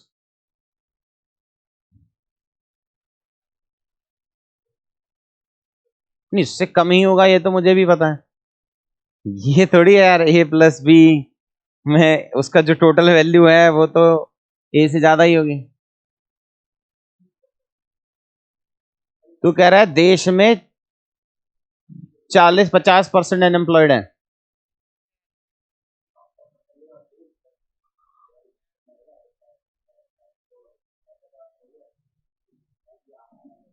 तो गलत निकाला ना तो लेबर फोर्स पार्टिसिपेशन का कंसेप्ट ही नहीं समझा, इसीलिए तो पढ़ा हूं, और क्यों पढ़ा रहा हूं। उतना ही सरल होता तो फिर थोड़ी तुम निश्चय ज्वाइन करते। उसका तो लॉजिक ही अलग है, आऊंगा उस पर भी आऊंगा। बट हाँ, कितना अनएम्प्लॉयमेंट रेट कितना है? सरकार क्या बोलती है? 8 का है, क्या बात कर रहे हैं? 3%। तो 3% अगर अनएम्प्लॉयमेंट रेट है तो 1.5 करोड़ 1 करोड़ हटा दो, तो 49 करोड़। अब तू इस पे क्वेश्चन मत कर कि वो एम्प्लॉय, वो नहीं होगा। बट हाँ, 48 करोड़ के आसपास में वर्कफोर्स है, ये नंबर मोटा मोटी याद कर लो। 48 करोड़ वर्कफोर्स, 50 करोड़ के आसपास में लेबर फोर्स, 85 करोड़ वर्केज, और total population as on today is 125-130 crore के आसपास में। अब अनएम्प्लॉयमेंट है, पीएलएफएस क्या है, अनएम्प्लॉयमेंट की ट्रेंड क्या है। देखो अनएम्प्लॉयमेंट एंड ऑल कुछ कुछ चीजें हैं जो पीसीएस में बिना दिमाग लगाए चल रही है अपने को। जो भी अच्छा अच्छा हो रहा है सब अच्छा अच्छा होगा। तो अनएम्प्लॉयमेंट घट रही है, हाँ घट ही रही है जी, कोई भी साल उठा ले वो बस घटा देंगे अपन, नहीं तो क्वेश्चन नहीं आएगा, समझ लो। क्वेश्चन आ रहा है इसका मतलब अच्छा ही कर रही है सरकार। लेबर फोर्स पार्टिसिपेशन हाँ बढ़ रही है जी, 2 साल में भी बढ़ रही है, 4 में भी बढ़ रही है, 6 में भी बढ़ रही है। ये मैं उन फैक्चुअल क्वेश्चंस के लिए बता रहा हूं जिनका अपने को कोई नॉलेज नहीं है। नॉलेज है तो पता ही होगा, नहीं है तो बाय डिफॉल्ट इस पैरामीटर को दिमाग में बैठा लेना और टिक कर लेना। वो सीएससी की तरह ऐसा नहीं होता ऑल दे दिया तो गड़बड़ हो गया एंड ऑल, वैसा उतना कॉम्प्लेक्स सिस्टम ही नहीं है। सरल सरल सही, प्यार प्यार से ही खेलते हैं ये, क्योंकि ये फिर वहां चलता नहीं है। So measuring unemployment definition, NSO defines employment and unemployment based on the activity status. Activity status का मतलब क्या हुआ फिर? Activity status का मतलब ये हो गया कि उससे पूछ लेंगे कि पिछले 1 साल में क्या किया है, तो इसको नीचे वैसे लिखा होगा, यूजुअल स्टेटस लिखा है कहीं? नहीं, सीधे पहला सवाल ही नहीं, जवाब फर्स्ट रिप्लाई नहीं, कहीं लिखा है? तो एक्टिविटी स्टेटस यूजुअल स्टेटस है ना। यूजुअल स्टेटस का मतलब है जब हम उससे पूछेंगे तो ये पूछेंगे पिछले 365 दिनों में कभी जॉब की है भाई, तो उसको बोलते हैं यूजुअल स्टेटस। फिर आता है CWS, करंट वीकली स्टेटस, या कुछ नीचे दिया होगा, क्या है करंट वीकली स्टेटस? मतलब उससे पूछेंगे पिछले 7 दिनों में किसी भी दिन 1 घंटे काम किया है तो वो करंट वीकली स्टेटस हो गया। तीसरा हो गया करंट डेली स्टेटस। तो ये यहां पे आ जाएगा कि एक्टिविटी स्टेटस काउंट करके पूछा जाता है जो भी रेफरेंस पीरियड बनाता है। 7 दिन का पूछ रहे हो, 1 दिन का पूछ रहे हो, 1 साल का पूछ रहे हो। Employed person one engage in economic activity including those temporarily absent during due to illness. तो इस पे सवाल पूछ सकता है कि क्या अगर आप टेम्परेरीली इल हो या कुछ और हो, तो बस टेम्परेरी वर्ड याद रखना है। तो क्या आप एम्प्लॉयड में आओगे, क्या अनएम्प्लॉयड में आओगे? तो अगर टेम्परेरी हट रहे हो तब भी आप एम्प्लॉयड में ही आओगे, और टेम्परेरी को डिफाइन नहीं किया गया है ना। Unemployed person, one without work but actively seeking और available for work under the prevailing job conditions. ILO बोला unemployed individuals are those who are out of job, are available for work and are actively searching for employment. ठीक है। की matrix labour force मैंने आपको बता दिया। फिर आता है लेबर फोर्स पार्टिसिपेशन, जो भाई कंफ्यूज हो रहा था। It represents a percentage of population that is part of the labour force indicating the proportion of the population actively engage in और सीकिंग वर्क। तो तू इसका डिनोमिनेटर कंफ्यूज हो रहा था, वो तो कुल पॉपुलेशन का काउंट कर रहा है ना, और तूने सोचा कि वो सोच रहा है किसके पास जॉब है और डिवाइडेड बाय लेबर फोर्स, ऐसा था नहीं ना। तो इसलिए वो परसेंटेज वहां से गड़बड़ हो गया कि बस 30 करोड़ काम कर रहे हैं, बाकी 20 करोड़।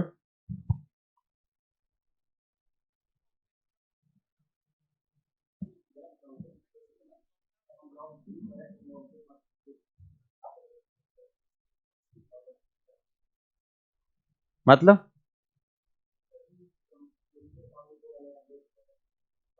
डेफिनेशन ही वही होगी ना।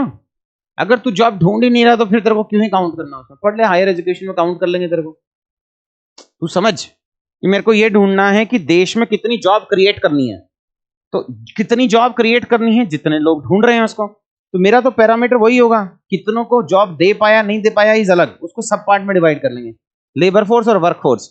बट ये तो गवर्नमेंट को डेटा चाहिए ना कि भाई इतने लोगों को जॉब मुझे प्रोवाइड करानी है। तो इंडिकेटर तो एकदम सही है कि हायर एजुकेशन का GER ढूंढ लो और इसका लेबर फोर्स ढूंढ लो।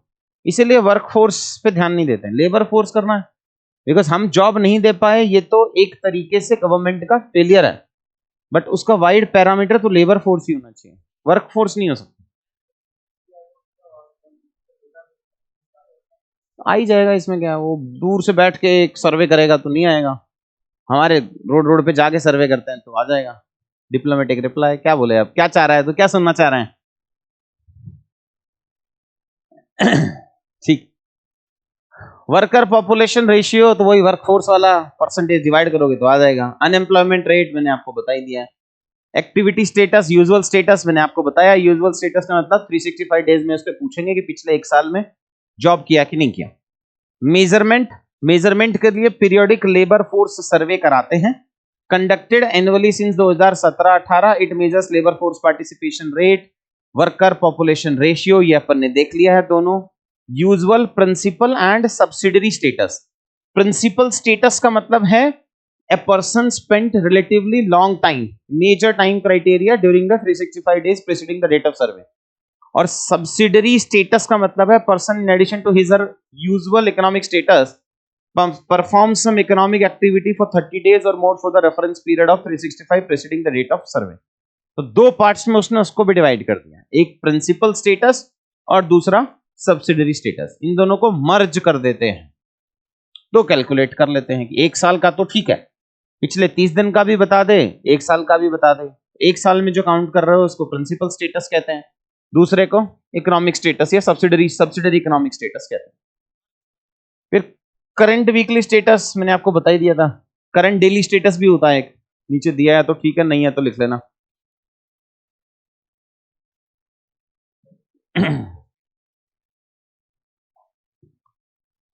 फिर ये डेटा कलेक्ट होता है जुलाई से लेकर जून तक। वो अपन ने कल PYQ में देखा भी था, अगर देखोगे ना, जुलाई सितंबर 2019 से जुलाई सितंबर देश, तो इसका मतलब याद कर लेंगे अपन की जुलाई से काउंट होता है। कल हाई आउटपुट थीम में देख रहे थे ना अपन, यूपी के अंदर एक PYQ, तो वो जुलाई से लिखा हुआ था। मैंने आपको बोला था चाहे किसी भी महीने का लिखाओ, जो ना वही है, डिक्रीज ही होगा यूजुअली। बिकॉज अगर इंक्रीज वाला पार्ट होता तो हम यूजुअली एवरी ईयर का पूछते हैं, बहुत मुश्किल चांस है पूछे कि 2 महीने के बीच में गैप क्या है, 3 महीने के बीच में गैप क्या है। यूजुअली एनुअल डेटा तो कम से कम पूछेगा ही पूछेगा। तो किसी भी ईयर का, किसी भी मंथ बेस्ड ईयर उठा लो, सेम ही आने वाला है। फिर ये आया पीरियोडिक लेबर सर्वे, लेबर फोर्स सर्वे। तो मैं कह रहा हूं इसमें से कुछ मत पढ़ो, मोटा मोटी याद है अपने को। WPR इंक्रीज हुआ ही होगा, मतलब एम्प्लॉयमेंट बढ़ी होगी, बड़ी होगी, कम तो हो नहीं सकती। लेबर फोर्स पार्टिसिपेशन बड़ा होगा तभी एम्प्लॉयमेंट बढ़ी है। अनएम्प्लॉयमेंट कम हुई होगी, हुई होगी, एग्जैक्टली तो आने वाला है नहीं, मोटा मोटी नंबर पता होने चाहिए बस कि लेबर फोर्स पार्टिसिपेशन रेट चल कितना रहा है, वर्कर पार्टिसिपेशन रेट कितना चल रहा है ऑन एन एवरेज, और अनएम्प्लॉयमेंट रेट क्या चल रही है। तो अनएम्प्लॉयमेंट रेट मोटा मोटी लगा लो 3% के आसपास में चल रही है, इतना याद रख लेते हैं बस।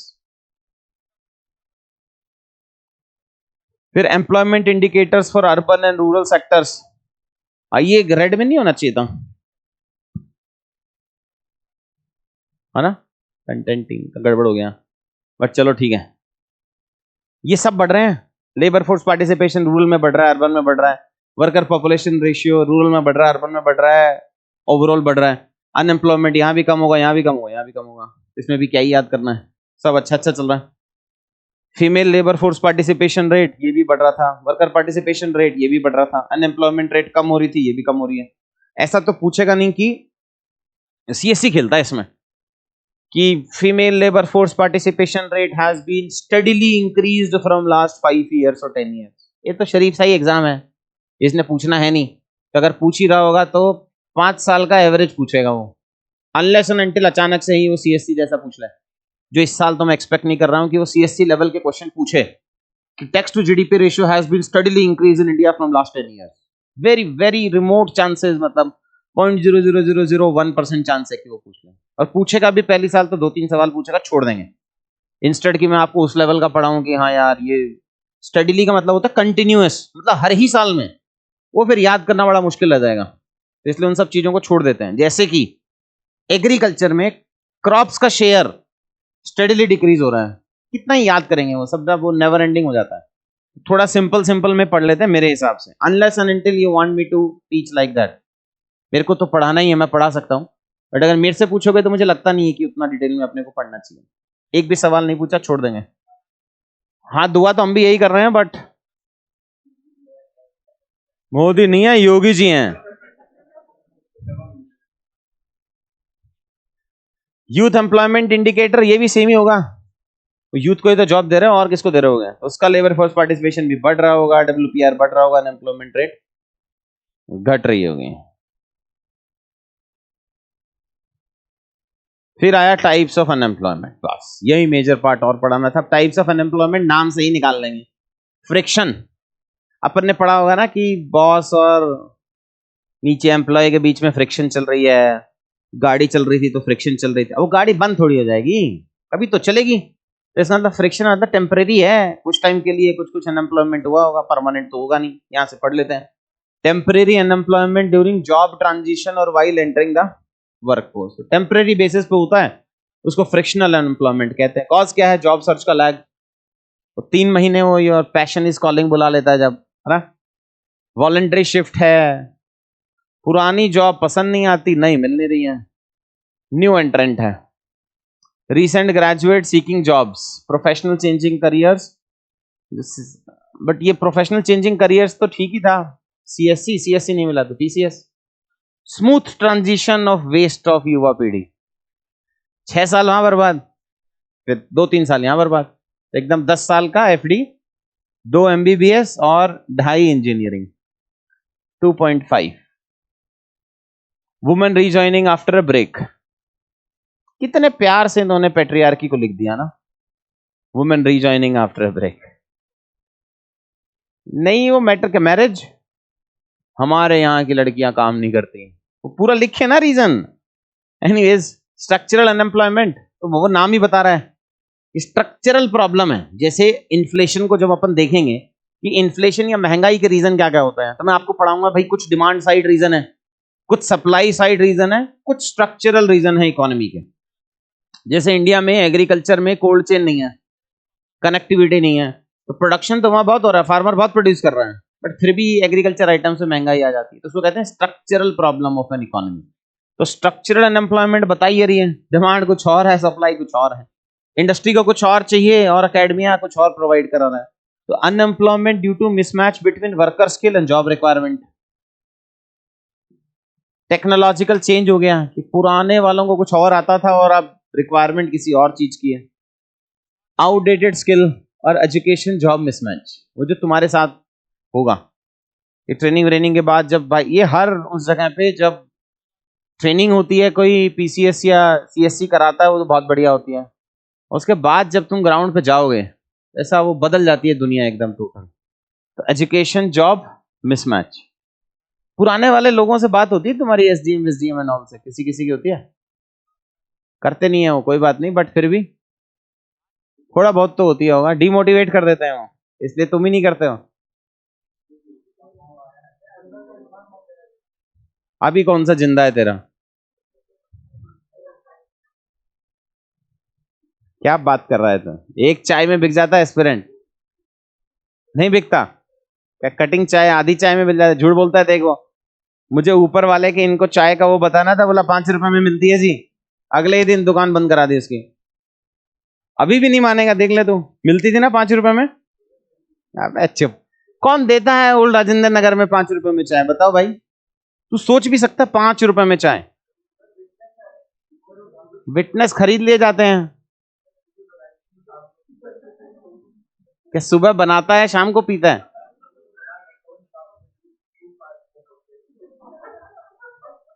विटनेस हॉस्टाइल हो गया तेरा। सही है यार। फ्री में मिलेगा जहर तो पी थोड़ी लेगा। क्या फ्री में मिल रहा था सर, जहर पी गए। Factory workers displayed by automation, सही बात है। Graduates lacking industry relevant skill, तो ये सब स्ट्रक्चरल अनएम्प्लॉयमेंट पे आ जाएगा। फिर आया साइक्लिकल, साइकिल ही बता रही है, बिजनेस साइकिल पता है अपन ने पढ़ी है, सुनी है?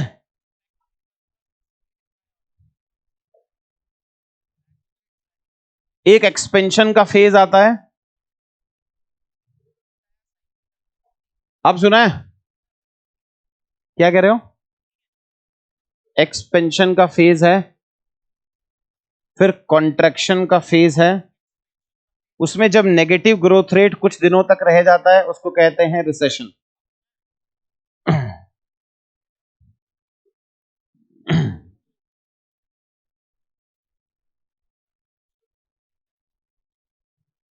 ये रिकवरी का फेज है, इसको कहते हैं बिजनेस साइकिल। हर बार आता है कैपिटलिस्ट इकोनॉमी में। क्यों आ जाता है ऐसा? पहले दूसरे वाला पार्ट पढ़ाऊंगा कि जब हम बोलते हैं कि रिसेशन आ गया इकोनॉमी में, what exactly it means.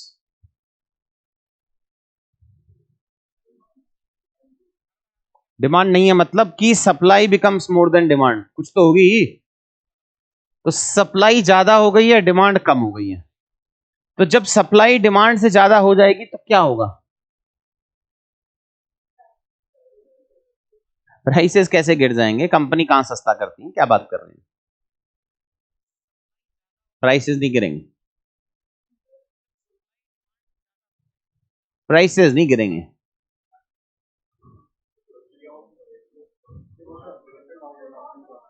Production down कैसे हो जाएगा? कंपनीज तो जब आ गया रिसेशन, अब कैसे डाउन करेगा? करेगा क्या? जैसे मान लो एक कॉर्पोरेट है, हाँ तो ये आप सही जा रहे हैं कि जैसे ही सप्लाई डिमांड से ज्यादा हो जाएगी तो आप न्यू हायरिंग बंद कर दोगे, कंपनी नई हायरिंग बंद कर देगी और एग्जिस्टिंग लोगों को सैक करना शुरू करेगी। अगर ये प्रोसेस होगा तो नेक्स्ट क्या जाएगा? इन लोगों के पास जो परचेजिंग पावर थी वो कम हो जाएगी, लेकिन नौकरी चलेगी तो अब मैं कुछ परचेज नहीं कर सकता, तो purchasing power will decrease in general in the economy. अगर परचेजिंग पावर कम हो गई तो मेरी डिमांड कम हो जाएगी इकोनॉमी में। और अगर डीडी से शो करते हैं, अगर मेरी डिमांड कम हो गई तो फिर सप्लाई बढ़ गई। मानो पहले सप्लाई थी 100 और डिमांड था 80, कंपनी ने कुछ कम किया, ये किया वो किया एटसेट्रा एंड ऑल, अब डिमांड हो गई है मेरी 60, वो फिर इससे कम है। मानो कंपनी ने थोड़ा बहुत सप्लाई कम कर भी दिया, बट फिर भी ये एक विशियस साइकिल बन गया। इस विशियस साइकिल को ब्रेक करना पड़ेगा। उससे पहले सवाल आता है कि ये सप्लाई मोर देन डिमांड होता ही क्यों है? That is where the difference between micro economics and macro economics comes. Micro मतलब इंडिविजुअल लेवल पे अपन चल रहे हैं, मैक्रो लेवल मतलब मेजर इकोनॉमी के लेवल पे अपन चल रहे हैं। तक का डिफरेंस समझते हैं? फर्स्ट चैप्टर जब पढ़ाऊंगा तो बाकी डिटेल में पढ़ाऊंगा। तो हम अपना प्रॉफिट और लॉस माइक्रो इकोनॉमिक्स के हिसाब से देखेंगे, लेकिन इकोनॉमी तो मैक्रो इकोनॉमी के हिसाब से चल रही होगी। तो माइक्रो लेवल पे मैंने प्रोड्यूस कर दिया, मुझे लग रहा है ये अच्छा चल रहा है, ये अच्छा चल रहा है, अरे वाह मास्क तो बहुत बढ़िया बिक रहा है, बहुत बढ़िया बिक रहा है, मैंने प्रोड्यूस कर दिया मास्क की मास्क। इसने भी कर दिया, इसने भी कर दिया, इसने भी कर दिया, इसने भी कर दिया, सब ने कर दिया मास्क, बट हमें पता नहीं था ना। तो मुझे नहीं पता कि इसका प्रोडक्शन कितना है, इसको नहीं पता इसका प्रोडक्शन कितना है, इसको मेरा प्रोडक्शन नहीं पता है। तो माइक्रो इकोनॉमिक्स के लेवल पे तो हमने ठीक किया, बट वो मैक्रो इकोनॉमिक्स के लेवल पे चल नहीं रहा था। और मैं क्यों एक्स्ट्रा प्रोड्यूस कर पा रहा था? बिकॉज मैं एक कैपिटलिस्ट इकोनॉमी हूं जिसमें गवर्नमेंट फिक्स नहीं कर सकता मेरा प्रोडक्शन कितना है। वहीं अगर ये एक कम्युनिस्ट बेस्ड इकोनॉमी होता तो ये प्रॉब्लम ही नहीं आता। सरकार ऑर्डर देती कि भाई तेरे को सिर्फ 200 मास्क बनाने एक दिन में, खत्म। तो गवर्नमेंट के पास ये इन्फो और नॉलेज रहता। तो सप्लाई मोर देन डिमांड या ये विशियस साइकिल की कहानी या रिसेशन की कहानी ज्यादातर कैपिटलिस्ट इकोनॉमी में ही आती है, बस कम्युनिस्ट इकोनॉमी में आएगा ही नहीं, बिकॉज वहां सारा गवर्नमेंट कंट्रोल होता है। एक बार सप्लाई मोर देन डिमांड हो गया, और सप्लाई मोर देन डिमांड क्यों हुआ? Because of the expectation of profit. मुझे लग रहा है मैं प्रोड्यूस करूंगा मैं ही प्रॉफिट कमाऊंगा, इसे भी ये लग रहा है, इसे भी ये लग रहा है, इसे भी लग रहा है, तो ये एक विशियस साइकिल बन जाएगा। पहले क्या होता था, 1930 से पहले जो इकोनॉमिक्स चल रही थी, न्यू इकोनॉमिक्स से पहले, वो ये बोलता था कि मार्केट बहुत बढ़िया है, अपने आप ही ऑटो करेक्ट कर लेता है अपने आप को। तो न्यू इकोनॉमिक मॉडल ने बोला नहीं भाई, ऑटो करेक्ट कुछ नहीं करता, गवर्नमेंट को इंटरवीन करना पड़ेगा। तो कुछ कुछ सरकारों ने इंटरवीन किया। इंडिया और चाइना वाइना जैसी कंट्रीज में तो गवर्नमेंट का इंटरवेंशन वैसे ही बहुत ज्यादा है।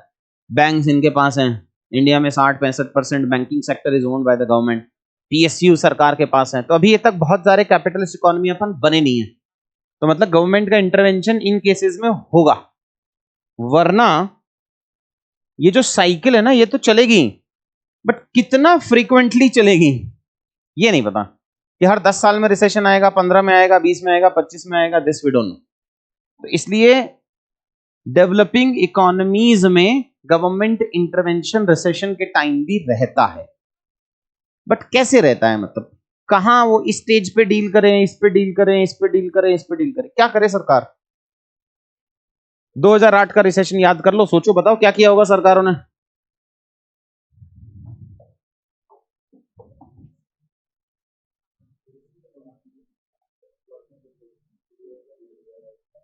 एम्प्लॉयमेंट क्यों देनी है सरकार ने? इस चार में से कौन सा है तेरा इनकम से रिलेट, कौन सा हो रहा है? उससे नीचे वाला परचेजिंग पावर। तो सरकारों ने बोला भाई हम ना परचेजिंग पावर बढ़ा देंगे। अलग अलग कंट्रीज ने अलग अलग मॉडल अडॉप्ट किए। यूएसए बोला कि भाई मैं ना कंपनीज को 0% इंटरेस्ट पे लोन देना शुरू करूंगा। जापान बोला कि अगर इन कंपनीज ने मेरे बैंक्स में पैसा जमा कराया तो मैं इन्हीं से इंटरेस्ट रेट लूंगा, जिसको बोलते हैं नेगेटिव इंटरेस्ट रेट। चाइना बोला कि मैं इंफ्रास्ट्रक्चर पे पैसा लगाऊंगा, बहुत सारा लोगों को हायर करूंगा, उनको बहुत सारा पैसा दूंगा, वो जाके स्पेंड करेंगे। इंडिया बोला एमजी नरेगा में पैसा डिस्ट्रीब्यूट कर देंगे। तो हर कंट्री ने अलग अलग मॉडल अडॉप्ट किया, but you need to intervene, the government need to intervene at some level so that the purchasing power can be increase. एक बार परचेजिंग पावर बढ़ेगी तो डिमांड बढ़ेगी, डिमांड बढ़ेगी तो demand will become more than supply, फिर नए hiring होंगे और सैकिंग खत्म हो जाएगा। तो वो विशेष साइकिल से वर्चुअस साइकिल में जाने के लिए गवर्नमेंट को इंटरवीन करना पड़ेगा। हर गवर्नमेंट का अपना अलग तरीका है इंटरवीन करने का। नहीं, मनरेगा में तो इतना पैसा नहीं लगाया, बट रिसेशन के टाइम पे बहुत हुआ था। जो कोविड के टाइम पे पैसा दिया सरकार ने 20 लाख करोड़ का, उसमें से जो पैसा कैश डिस्ट्रीब्यूट किया वो सब 1.5-2 लाख करोड़ था बस, बाकी सब बोला लोन ले लो। अब लोन लोग लेते नहीं है, तो इसलिए बहुत इफेक्टिव रहा नहीं वो। और गवर्नमेंट ने कैश डिस्ट्रीब्यूट क्यों नहीं किया? बिकॉज 2008 में ना नेगेटिव बहुत हो गया, सरकार ने कैश डिस्ट्रीब्यूट कर दिया और उससे महंगाई आ गई। तो सारे जो 5-6 साल खराब हुए ना इंडियन इकोनॉमी के, आपने सुना होगा उस टाइम पे कि इन्फ्लेशन वाज 10%, 11-12, वो सब इसीलिए हुआ कि बहुत ज्यादा पैसा इन्फ्यूज कर दिया था। उससे लर्निंग लेते हुए सरकार ने बोला कि इस बार हम पैसा डिस्ट्रीब्यूट नहीं करेंगे, जिसको जरूरत है वो हमसे लोन ले सकता है, तो हम लोन इजीली प्रोवाइड करा दें, US based model. Anyways, coming back to this business cycle वाला, इसमें एक एक्सपेंशन आएगा, फिर एक कॉन्ट्रैक्शन आएगा, फिर अगर वो कॉन्ट्रैक्शन फेज बहुत दिनों तक रह जाता है तो उसको कहते हैं रिसेशन। रिसेशन की एक टेक्निकल डेफिनेशन है, क्या क्या है वो?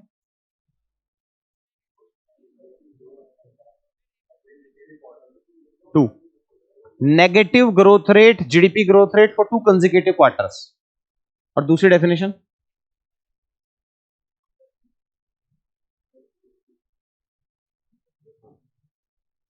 ऐसा कुछ नहीं है नादान बच्चे।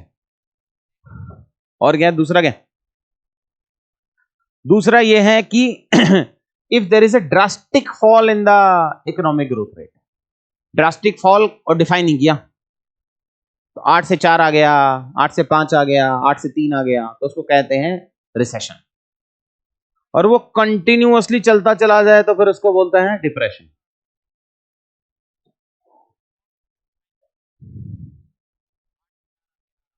तो साइक्लिकल अनएम्प्लॉयमेंट अब तो समझ गए कि जब बिजनेस साइकिल खराब चल रही है उस टाइम पे जो अनएम्प्लॉयमेंट है उसको कहेंगे this unemployment link to the economic cycle, rises in recessions, fall in booms, drop in aggregate demand, business slowdown, layoff in export dependent industry, सब में ही होगा during global downturns limited to India's context.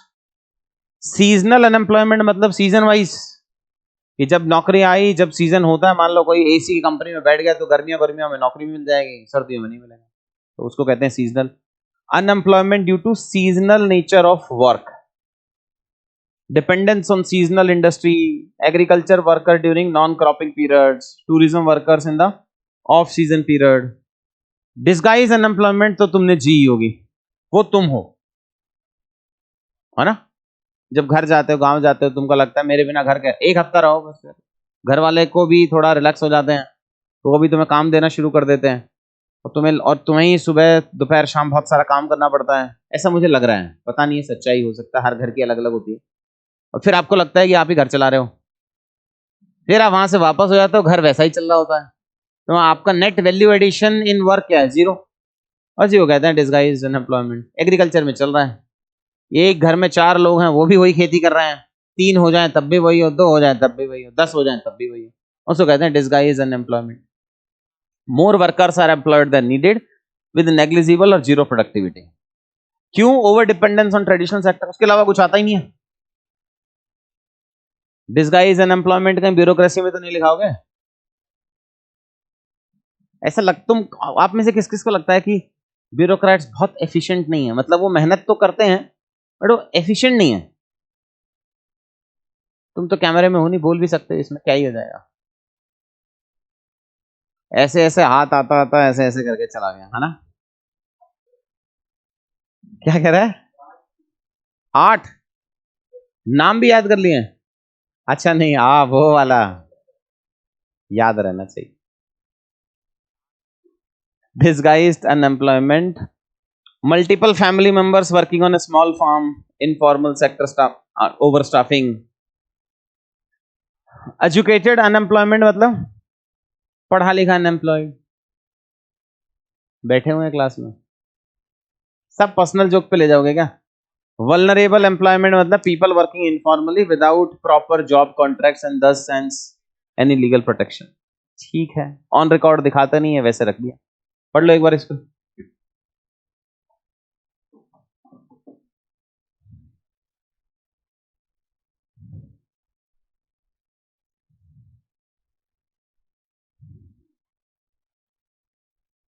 यार वरुण, तू message इतने करता है, क्या देखो मैं तेरे को, बता।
हो गया क्या?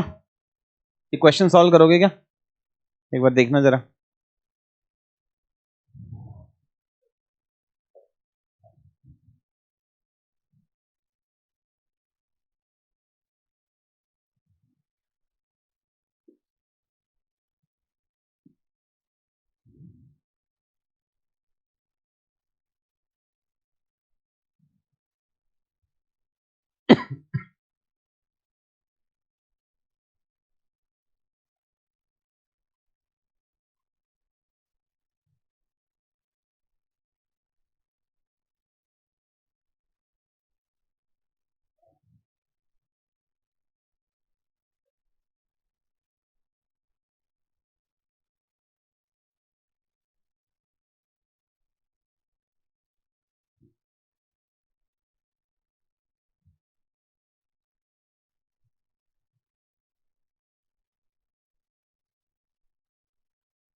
हुआ भाई?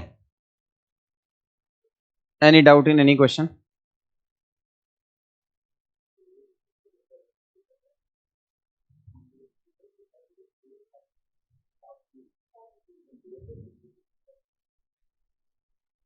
हाँ, ऑप्शन मैच नहीं हो रहा मतलब?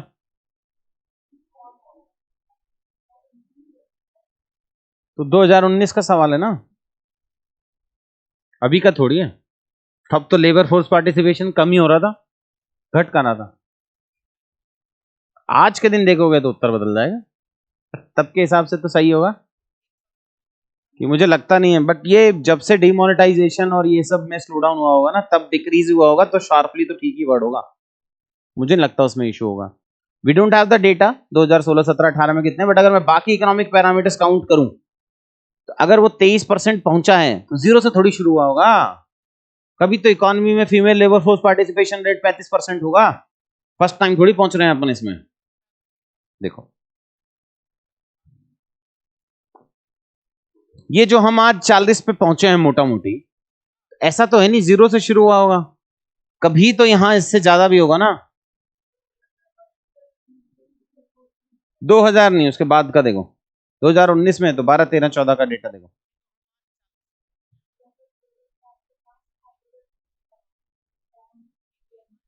नहीं, कितना डिक्लाइन, वो तो डेटा ढूंढ लेंगे, बट मानो अपने पास गूगल नहीं है, अब अपने को कॉमन सेंस लगाना है, तो ये ऐसा नहीं होगा ना कि ये 23%, कभी 5% तो होगा ही नहीं ना, कितने भी साल पहले चले जाओ। तो जब इंडियन इकोनॉमी के अच्छे दिन चल रहे होंगे उस टाइम पे तो female labour force participation rate ज्यादा होगा ही होगा। तो अपन ऐसा एज्यूम करें कि शार्पली के बेसिस पे हम उसको, आज डेटा नहीं है बट उस पर रिजेक्ट कर देंगे, तो नहीं, वो नहीं हो सकता। मतलब वो सीएससी में आता तो मैं फिर भी बिटवीन द लाइंस पढ़ लेता, पीसीएस में शार्पली के बेसिस पे वो ऑप्शन हटा देगा, क्या बात कर रहा है यार, फिर तो क्या ही फर्क बैठेगा। नहीं, इंडिपेंडेंटली तो हो सकता है सेकंड ठीक हो। हाँ, तो इंडिपेंडेंटली तो ठीक ही है ना। उसका रीजन हो, the decline in labour force participation rate is due to improved family income and increase in education, सही तो है वो, इंडिपेंडेंटली सही है।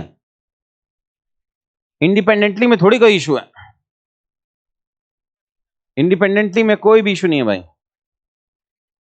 और labour force participation rate following in the recent years for females in India, मुझे लग रहा है ये स्टेटमेंट भी ठीक होगा। उस 2019 में देखें तो 18, 17 तक का डेटा लिया होगा उसने, 2-3 साल पुराना, उससे पहले बढ़ा होगा। ये डिमोनेटाइजेशन ये बाकी जब हुआ होगा तो डिक्रीज हुआ होगा। हाँ, 14, 15, 16 के आसपास में कुछ डिक्लाइन हुआ होगा, वो डिक्लाइन हो रहा होगा, तब बढ़े, वैसे भी कम हो भी सकता है। एजुकेशन बढ़ा होगा, सरकार ने भी बहुत सारे स्कीम्स लेके आए थे, तो घर ही बैठ जाएंगे, क्यों ही काम करना है। वो यू शेप हाइपोथेसिस भी तो पढ़ा था अपन ने, कभी पढ़ा था ना कि नहीं पढ़ा है? नए बच्चों ने नहीं पढ़ा होगा तो।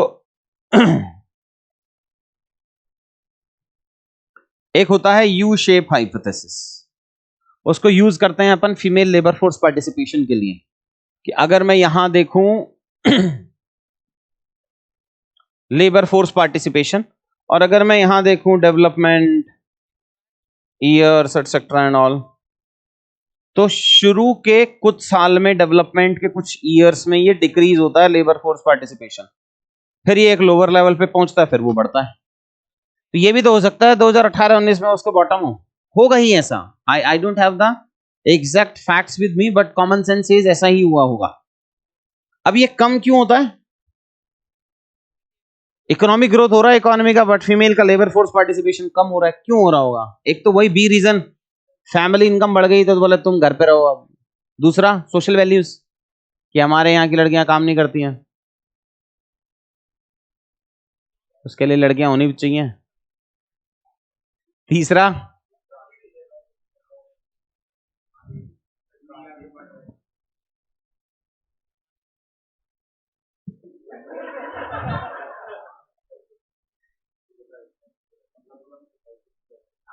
होगा ही ना वो, क्योंकि वो तुम समझ रहे हो 20% पे है तो कभी तो ज्यादा होगा ही यार।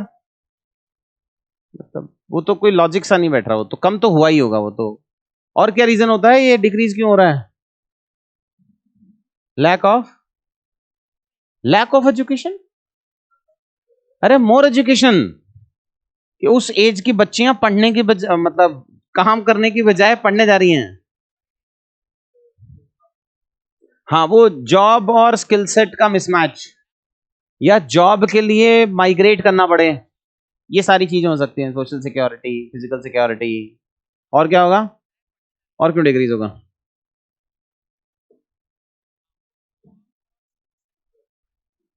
ऐसे इसको बड़बड़ाना कहते हैं। कम्युनिकेशन इज जब सामने वाले को समझ आ जाए आप क्या कह रहे हो। तो भाई हम दो बात करेंगे,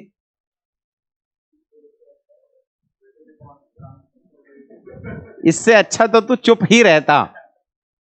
भाई मुझे लग रहा है इसके भी गिनने पड़ेंगे हमें। 5 5 में शुरू हुआ है।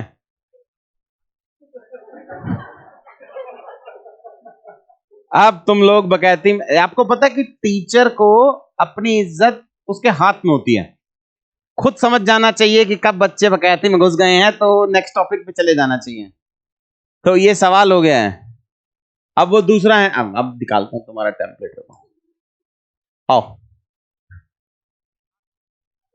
पहले इजी वाला कर लेते हैं। इंडियन इंडिया में देखो, पापा तो नीति आयोग ही हैं, तो नॉन नीति याद कर लेते हैं, बचा हुआ सब नीति पे डाल देंगे, ये बेटर रहेगा। नॉन नीति में जाएं तो सबसे पहले आता है एबीसी इंडेक्स।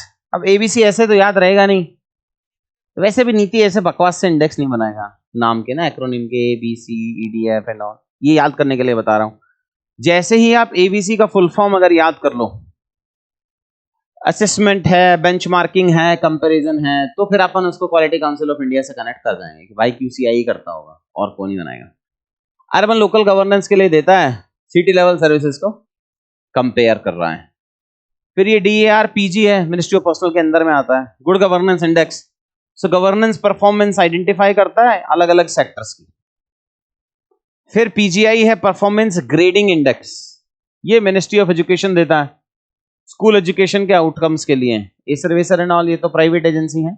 जो गवर्नमेंट देता है वो पीजीआई है, performance grading index, focuses on infrastructure learning outcomes. फिर स्टेट फूड सेफ्टी, तो सेफ्टी से रिलेटेड ही कोई ऑर्गेनाइजेशन देगा, तो food safety and standards authority of India limited, बस। बाकी सब नीति बाबा देता है। नीति बाबा पढ़ लेते हैं क्या क्या देता है। इंडिया इनोवेशन इंडेक्स, ये अपन को पता ही है, ये global innovation index and all, FIFO उससे निकल के अपन ने देसी जुगाड़ निकाला था, स्टेट्स को इनोवेट करना है तो नीति आयोग बनाता होगा। फिर अपन आ जाते हैं एसडीजी, तो वो तो बाय डिफॉल्ट ही है, इंप्लीमेंट ही नीति ने करना है, तो this is simple. State energy and climate index है कि अभी नीति आयोग ने क्लाइमेट चेंज एंड ऑल पे काम करना शुरू कर दिया है। तो पिछले कुछ सालों में अगर आप देखेंगे 3-4 सालों में, तो lot of new innovations by NITI Aayog in climate change, renewable energy, carbon credits, उन सारी चीजों पे नीति काम कर रहा है। सो अगर हम state energy and climate index देखेंगे, renewable energy, sustainability and all, efficiency, वो नीति आयोग ही काम करता है। फिर एमपीआई, वो तो पढ़ाई है अपन ने, नेशनल एमपीआई, वो तो नीति बनाएगा। फिर कंपोजिट वाटर मैनेजमेंट इंडेक्स, तो इसके लिए अपन को याद करना पड़ेगा कि जैसे जैसे नीति आया था, तो उसने कोऑपरेटिव फेडरलिज्म को अच्छा बनाने के लिए कुछ चीफ मिनिस्टर की कमिटीज बनाई थी, तो वाटर की बहुत डिमांड चल रही है कि भाई वाटर को ना कंकरेंट लिस्ट में ले आओ, तो इसका मतलब कंकरेंट लिस्ट में लाने की डिमांड चल रही है, तो कोई ऐसी बॉडी इसका इंडेक्स बनाएगी जो कोऑपरेटिव फेडरलिज्म को प्रमोट करती है। तो अगर वाटर की बात है तो नीति आयोग यहां से आ जाएगा। समझ में आ रहा है? ये सब याद कराने के हिसाब से बता रहा हूं कि कैसे वो रिकॉल पॉइंट्स अपन बना पाएंगे। तो कंपोजिट वाटर इंडेक्स नीति ने बना दिया। फिर एक्सपोर्ट प्रिपेयर्डनेस इंडेक्स, वो भी नीति आयोग ही बनाएगा, because one district one product चल रहा है। अनलेस एंड अनटिल सेंटर और स्टेट कॉपरेट होकर काम नहीं करेंगे तब तक एक्सपोर्ट नहीं बढ़ने वाला है। अगर वो बढ़ाना है तो सेंटर स्टेट को कॉपरेट करना पड़ेगा। उसके लिए एक ही अभी इफेक्टिव इंस्टीट्यूशन है, बाकी जीएसटी काउंसिल है वो तो इसमें क्यों ही घिसेगा। इंटरस्टेट काउंसिल है वो फंक्शनल नहीं है, नीति बचा बस, तो नीति कर रहा है एक्सपोर्ट में। एग्रीकल्चर का भी वही बनाता है। फिर स्टेट हेल्थ इंडेक्स, तो कोई स्टेट बॉडी तो बनाएगी नहीं, और स्टेट से डील करने में क्या ही है, नीति आयोग ही बनेगा। एक बार पढ़ लो इसको, याद कर लो इन पॉइंट्स को।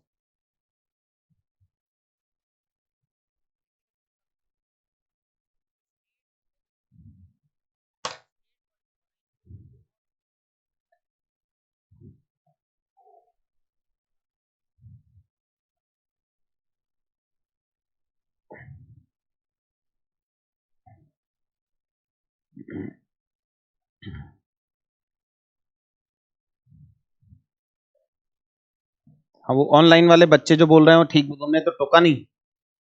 अब वो उस क्वेश्चन का आंसर क्या निकला फिर? तो मैं सोच रहा था तुम में से कोई टोकेगा, तुमने टोका नहीं, हम आगे बढ़ गए। हम कौन सा वो हैं कि वहीं टिकेंगे? तुम बताओ। तो ऑनलाइन वाला ने टोक दिया तो मुझे याद आ गया। हाँ, ए होगा। ये दे कुछ भी रखा हो इसमें, क्या है वो तो हम बताएंगे क्या होगा। प्रिंटेड में क्या होता है? ए होगा कि बी होगा? बी होगा।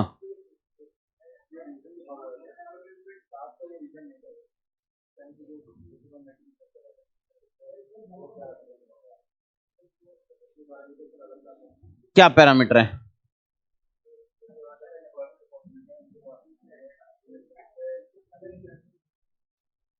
यही होगा भाई, मेरी नॉलेज, मैंने की नहीं देखी, मुझे नहीं पता क्या रीजन होगा, पर मेरे हिसाब से रीजन यही होगा कि वो हायर एजुकेशन के कंपोनेंट ऐड करके ही बात बनेगी, नहीं तो नहीं बनेगी। एक सेकंड और रुक जाओ, फिर एक बार वापस पढ़ लेता हूं बस। The decline in labour force participation rate is to improve family income and increase in education. I will go with A. एक बार फिर भी की में चेक कर लेना, देखा है कि ऐसे ही बोल रही हैं? कहां देखा था? 1857 में आयोग की में देखा है क्या?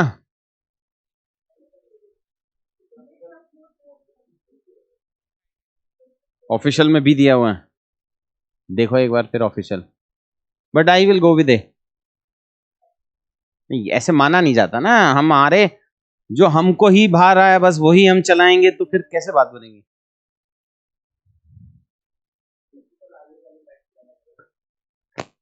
अंकिता कह रहा है की में बी ही दिया है। बी तो ऐसा सेट नहीं हो रहा भाई, मैं तो ए के साथ ही जाऊंगा।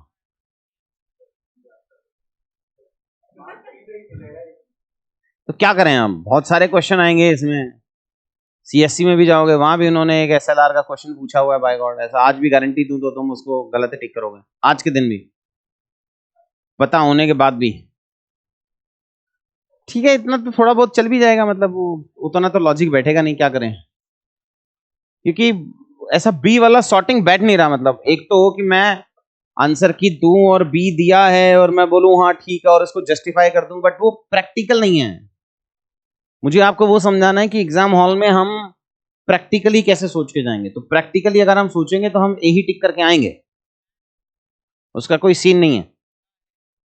तो मेरे हिसाब से हम ए ही एज्यूम करके, गलत हो जाएगा तो मतलब फिर वो 105 सवाल क्यों ठीक कर रहे हैं, इसलिए कर रहे हैं जो हमें 105 ठीक लग रहे हैं उसमें से एक दो गलत भी होने वाले हैं।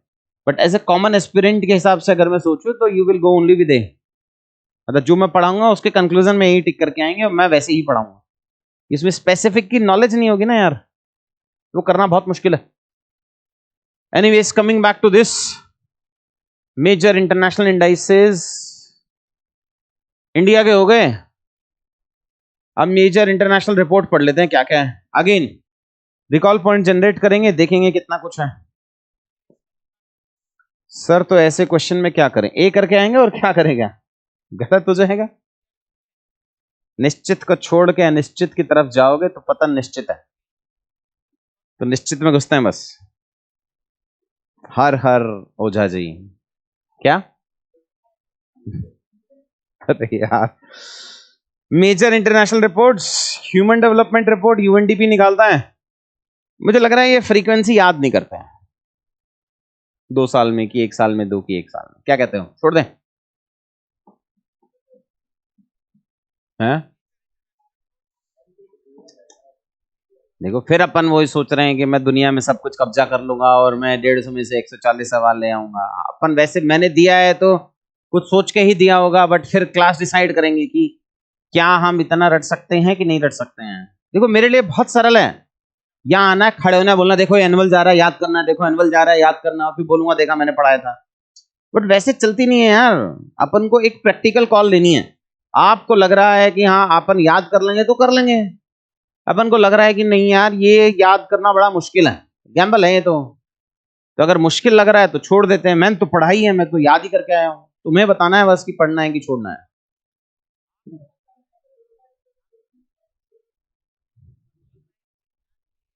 तुम बता दो, मेरा कुछ नहीं है भाई, मैं तो जाट आदमी हो ही नहीं, अपन कभी भी जुबान से भर जाएंगे। अरे नहीं होती, क्या बात कर रहा हूँ, सुडो सुडो याद रहता है, उसी से नेगेटिव मार्किंग होती है। और क्या, जो क्वेश्चन आते हैं तुझे लगता है तूने सुने ही नहीं होते, सुने होते हैं भाई, पढ़े भी होते हैं, गलत हो जाते हैं बस। तो उस हिसाब से वो शॉर्ट शॉर्ट करना है कि ये तो पक्का ठीक है, फिर समय रहा टाइम रहा तो देखेंगे। बाकी याद करना है तो कर भी लेंगे, ऐसा कुछ मुझे कोई इशू है नहीं। तो चलो शुरू करते हैं, याद करना तो बाकी देखेंगे। एनुअल वाले को तो याद करेंगे नहीं, वो बाय डिफॉल्ट है, उसको भूल जाते हैं। फोकस एरिया, अब जब ह्यूमन डेवलपमेंट रिपोर्ट है तो ह्यूमन डेवलपमेंट पे फोकस कर रही होगी। ह्यूमन डेवलपमेंट क्या क्या होता है अपन ने देख ही लिया है, कुछ एजुकेशन हेल्थ वेल्थ ये वो सब, उन सारी चीजों पे फोकस करेंगे। फिर आता है world social protection report. Social protection क्या होती है? सोशल प्रोटेक्शन एम्प्लॉयज को दी जाती है, सरकार देती है लोगों को कि भाई तेरे को थोड़ी पेंशन दे दें, थोड़ा इंश्योरेंस दे दें, एटसेट्रा एंड ऑल। इसका मतलब वो लेबर से रिलेटेड होगा, तो यहां से याद रह जाएगा कि आईएलओ निकालता है। अब बाइनिलियन मतलब 2 साल में एक बार। फिर नीचे बाय एनुअल भी है, बाद में आते हैं इस पे क्या करना।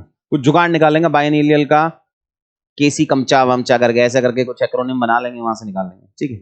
Social protection system and coverage क्या देता है? पेंशन देता है, हेल्थ केयर देता है, अनएम्प्लॉयमेंट सपोर्ट देता है, यहां तक याद रह जाएगा। फिर आता है वर्ल्ड पॉपुलेशन रिपोर्ट, तो यूनाइटेड नेशंस पॉपुलेशन फंड ही निकालेगा, यूएनएफपीए, ये यहां से याद रह जाएगा। अब पॉपुलेशन से रिलेटेड क्या होगा? रिप्रोडक्टिव हेल्थ पे फोकस करना है, पॉपुलेशन डायनेमिक्स पे फोकस करना है, फर्टिलिटी ट्रेंड देख रहा है, फैमिली प्लानिंग देख रहा है, डेमोग्राफिक चेंजेस देख रहा है, एक्सेट्रा। फिर आता है report on the world Social situation. World Social situation is focusing upon ageing population कितनी है, यूथ क्या कर रहा है, सोशल इंक्लूजन है क्या नहीं है, इनइक्वालिटी कितनी चल रही है, वल्नरेबल ग्रुप कितना चल रहा है, वही आएगा वर्ल्ड सोशल सिचुएशंस में। तो वो निकालेगा कौन? United Nations Department of Economic and social affair. तो वो वहां से सोशल सोशल अगर कुछ कंपोनेंट ऐड कर पाओ तो वहां से याद कर सकते हैं बस। कुछ ऐसे इंटरनेशनल रिपोर्ट्स हैं जो अपने को याद करनी पड़ेंगी, जो सिर्फ मतलब अगेन रिकॉल पीरियड के थ्रू याद करेंगे बस, बहुत डिटेल पढ़ेंगे नहीं, बिकॉज डिटेल्ड रिपोर्ट्स आने वाली 3-4 ही हैं बस, जिसको अंदर पढ़ना है। बाकी सब इतना पता होना चाहिए कि पब्लिश कौन करता है, बाकी कॉमन सेंस से निकाल लेंगे। तो report on World Social Situation, United Nations Department of Economic and Social Affairs. फिर आया Global Hunger Index, Concern Worldwide and wealth hunger life, कुछ कुछ German word, I don't know how to pronounciate it, I tried my level best but फिर मैं भूल गया।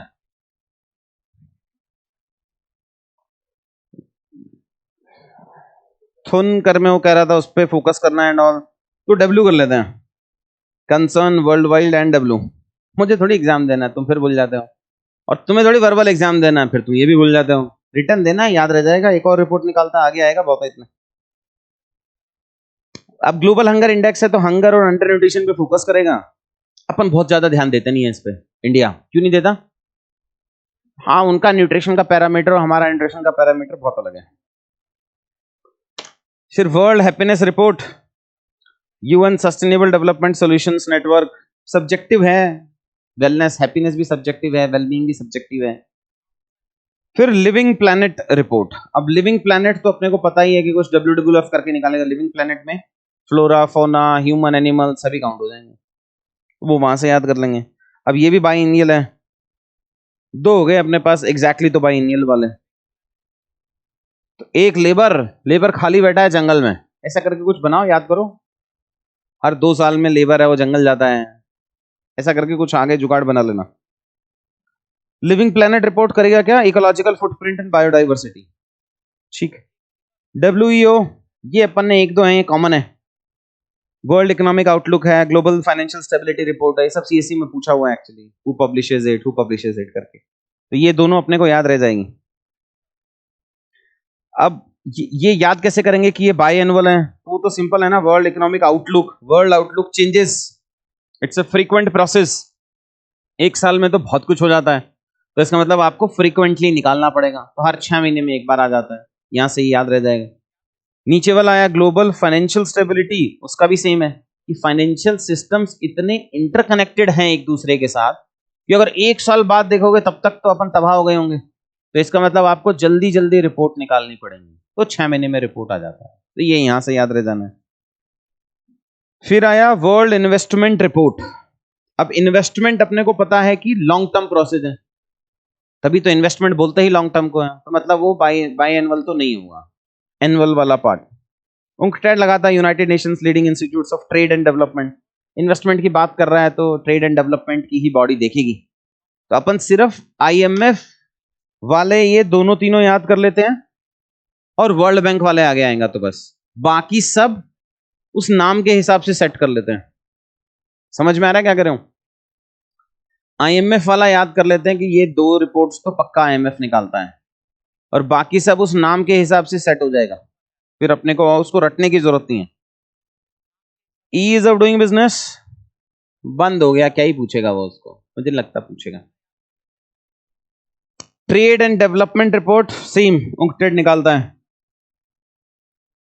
Global innovation index, ये अपन ने पढ़ा भी होगा, है ना, INSEAD, कॉर्नेल, वो अपन ने पढ़ा होगा अपनी रैंकिंग, ये काफी कॉमन इंडेक्स है, इसकी डिटेल भी पढ़नी पड़ेगी, देखो आगे होमवर्क। ग्लोबल इनोवेशन आगे हम पढ़ाएंगे कभी जब इंडस्ट्री पढ़ेंगे, बट आप अपने होमवर्क में लिख लो इसको, इसके बारे में आधा पेज पढ़ना है अपने को।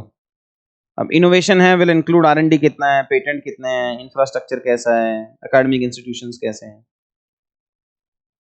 फिर आता है global competitiveness report. Global competitiveness मतलब कॉम्पिटिटिवनेस बढ़ाओगे कैसे, आप लॉजिस्टिक्स कॉस्ट को कम करोगे, आप इंफ्रास्ट्रक्चर बढ़ाओगे, आप स्किल्ड लेबर प्रोवाइड कराओगे, एकेडमी इंडस्ट्री मिसमैच को कम करोगे, तो वही सारे आगे डिस्कशंस हैं, बट वो निकालता है वर्ल्ड इकोनॉमिक फोरम। ये कंसेप्ट के हिसाब से याद रहना बड़ा मुश्किल है, तो रटना पड़ेगा अपने को। Global competitiveness report is through world economic forum.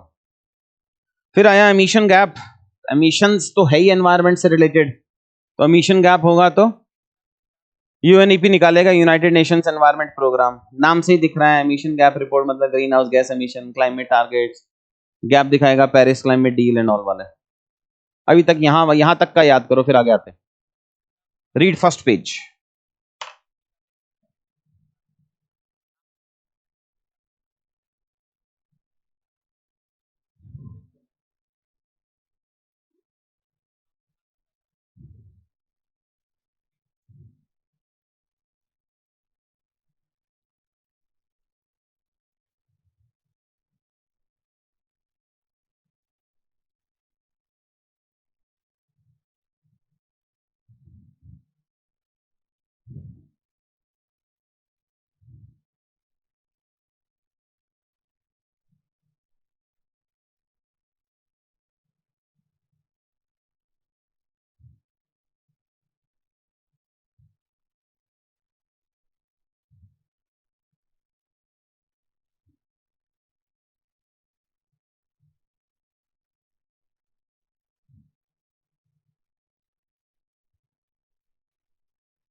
हो गया क्या?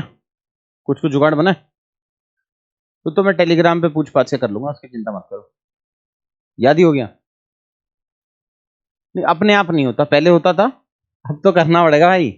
बट ठीक है, वो मैं करा दूंगा। अब जितना क्लास में अगर जितना एंगेजमेंट चल रहा है उस हिसाब से याद हो जाएगा। फिर है frontier report, emerging environmental issue. Frontier technology समझते हो क्या होता है? New technologies. Frontier technology AI को बोलते हैं ना, न्यू टेक्नोलॉजीज। तो ये फ्रंटियर रिपोर्ट है, वो यूनाइटेड नेशंस एनवायरमेंट प्रोग्राम आता है। तो यहां याद करने के लिए रख लेंगे कि जो जो नए नए एनवायरमेंट रिलेटेड इश्यूज आ रहे हैं ड्यू टू न्यू टेक्नोलॉजीज, ये due to new technology silent है, बस याद करने के हिसाब से सेट कर रहे हैं अपन। उसके लिए ये फ्रंटियर रिपोर्ट आती है। क्योंकि एनवायरमेंटल इंपैक्ट पे देख रहा है तो यूएनईपी निकाल देगा। जेनेटिक डिजीजेज, माइक्रोप्लास्टिक, जो भी एनवायरमेंट के पार्ट आ रहे हैं उससे। जर्मन क्लाइमेट रिस्क इंडेक्स छोड़ भी सकते हैं उसको। World energy outlook international energy agency ही निकालेगा, वो सिंपल है। ग्लोबल रिस्क रिपोर्ट WEF, दो ये WEF, इसका पुराना भी है क्या WEF का पहले कोई?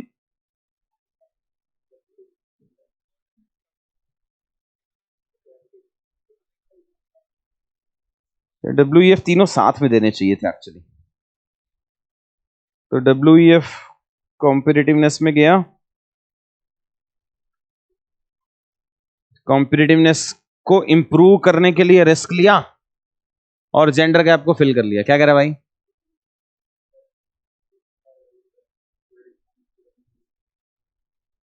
मैं तो तीनों WEF को एक साथ याद कराना चाह रहा हूं कि वर्ल्ड इकोनॉमिक फोरम आएगा तो वो कहेगा कि भैया कॉम्पिटिटिवनेस बढ़ाना है, सबको सस्ते सस्ते आइटम प्रोवाइड कराने हैं।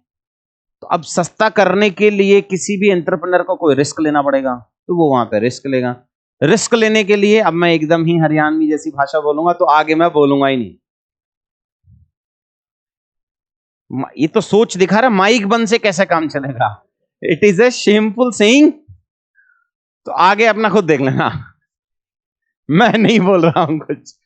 मैंने तुम्हें पहले ही बताया था कि दो तरीके के एक्रोनिम होते हैं याद करने को। एक आप पब्लिक में बोल सकते हो और एक नहीं बोल सकते हो। तो ये आप पब्लिक में नहीं बोल सकते हो, इंसान मैं बहुत अच्छा हूं, तुम भी अच्छे हो, बट याद करने के हिसाब से अपना देख लेना यार। हे भगवान, इसको भी याद कर लो फिर पढ़ो।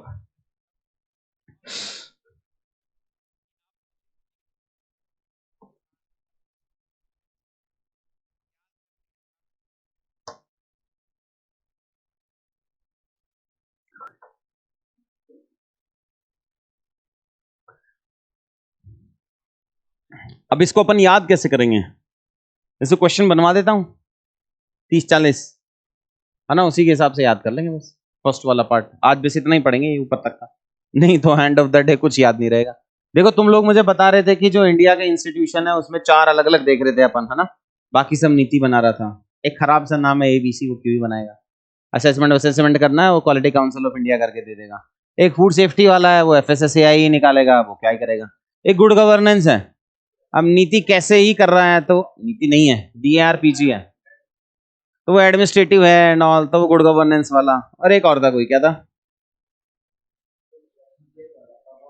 हाँ PGI, परफॉर्मेंस ग्रेड। अब वो ग्रेड आ गया तो एजुकेशन आ गया, तो इसका मतलब ये नहीं कर रहा है। तो ये 4 हैं जो अलग हैं, बाकी नीति निकालता है। ठीक, इन सारे करने से मोटा मोटी 80% के आसपास में कवरेज हो जाएगी एग्जाम वाले पार्ट। 20 का रिस्क है, फिर मैं 10 पेज का हैंड आउट दूंगा, उसमें से कहूंगा सब इसी में से आएगा। तो फिर अपन वो कौन सी किताब है वो, घटना चक्र हो जाएंगे, उससे बनेगी नहीं बात। तो अब ये आज इतना ही पढ़ाऊंगा। इसके क्वेश्चंस अदर देन दिस और कहाँ कौन से है किताब जो लगता है आपको उसकी क्वेश्चंस अच्छे हैं? घटना चक्र से PYQ कर ले। मोर देन मत बताओ, तो क्लास में करा दूंगा मैं। हाँ हाँ ऑब्वियसली टेस्ट सीरीज तो करेंगे ही, बट ठीक है अभी आज नहीं पढ़ाऊंगा, इसमें आगे पढ़ाऊंगा, ये कह रहा हूँ आज यहीं तक ही पढ़ाना है वो, नहीं तो इतना सारा काम हो जाएगा कि गड़बड़ हो। तो वो करंट अफेयर्स वाले पार्ट में ऐड करा के पढ़ाऊंगा, तो ऐसा याद भी तो करना है। दे दे, अरे नहीं नहीं होती हैं, नहीं होंगे, बता रहा हूं ना। 2-3 रैंकिंग याद करेगा तो हो जाएगी। 15 इंडाइसेस और 15 उसकी करनी है तो नहीं होगी। बाकायदा अगर मुझे 80% कवर करना है तो 15 तो करना ही पड़ेंगे ना यार, नहीं तो नहीं बनेगी। याद करा देंगे, उसका इशू नहीं है। तो अभी नेक्स्ट क्लास में इसको आप घर से पढ़ के आओगे, तो नेक्स्ट क्लास में पहले घट्टा चक्कर के सवाल ही सॉल्व कर लेंगे, उतने पेज को स्कैन करा लेंगे, यहाँ चला लेंगे, सॉल्व कर लेंगे क्लास में। नेक्स्ट क्लास में मिलता है।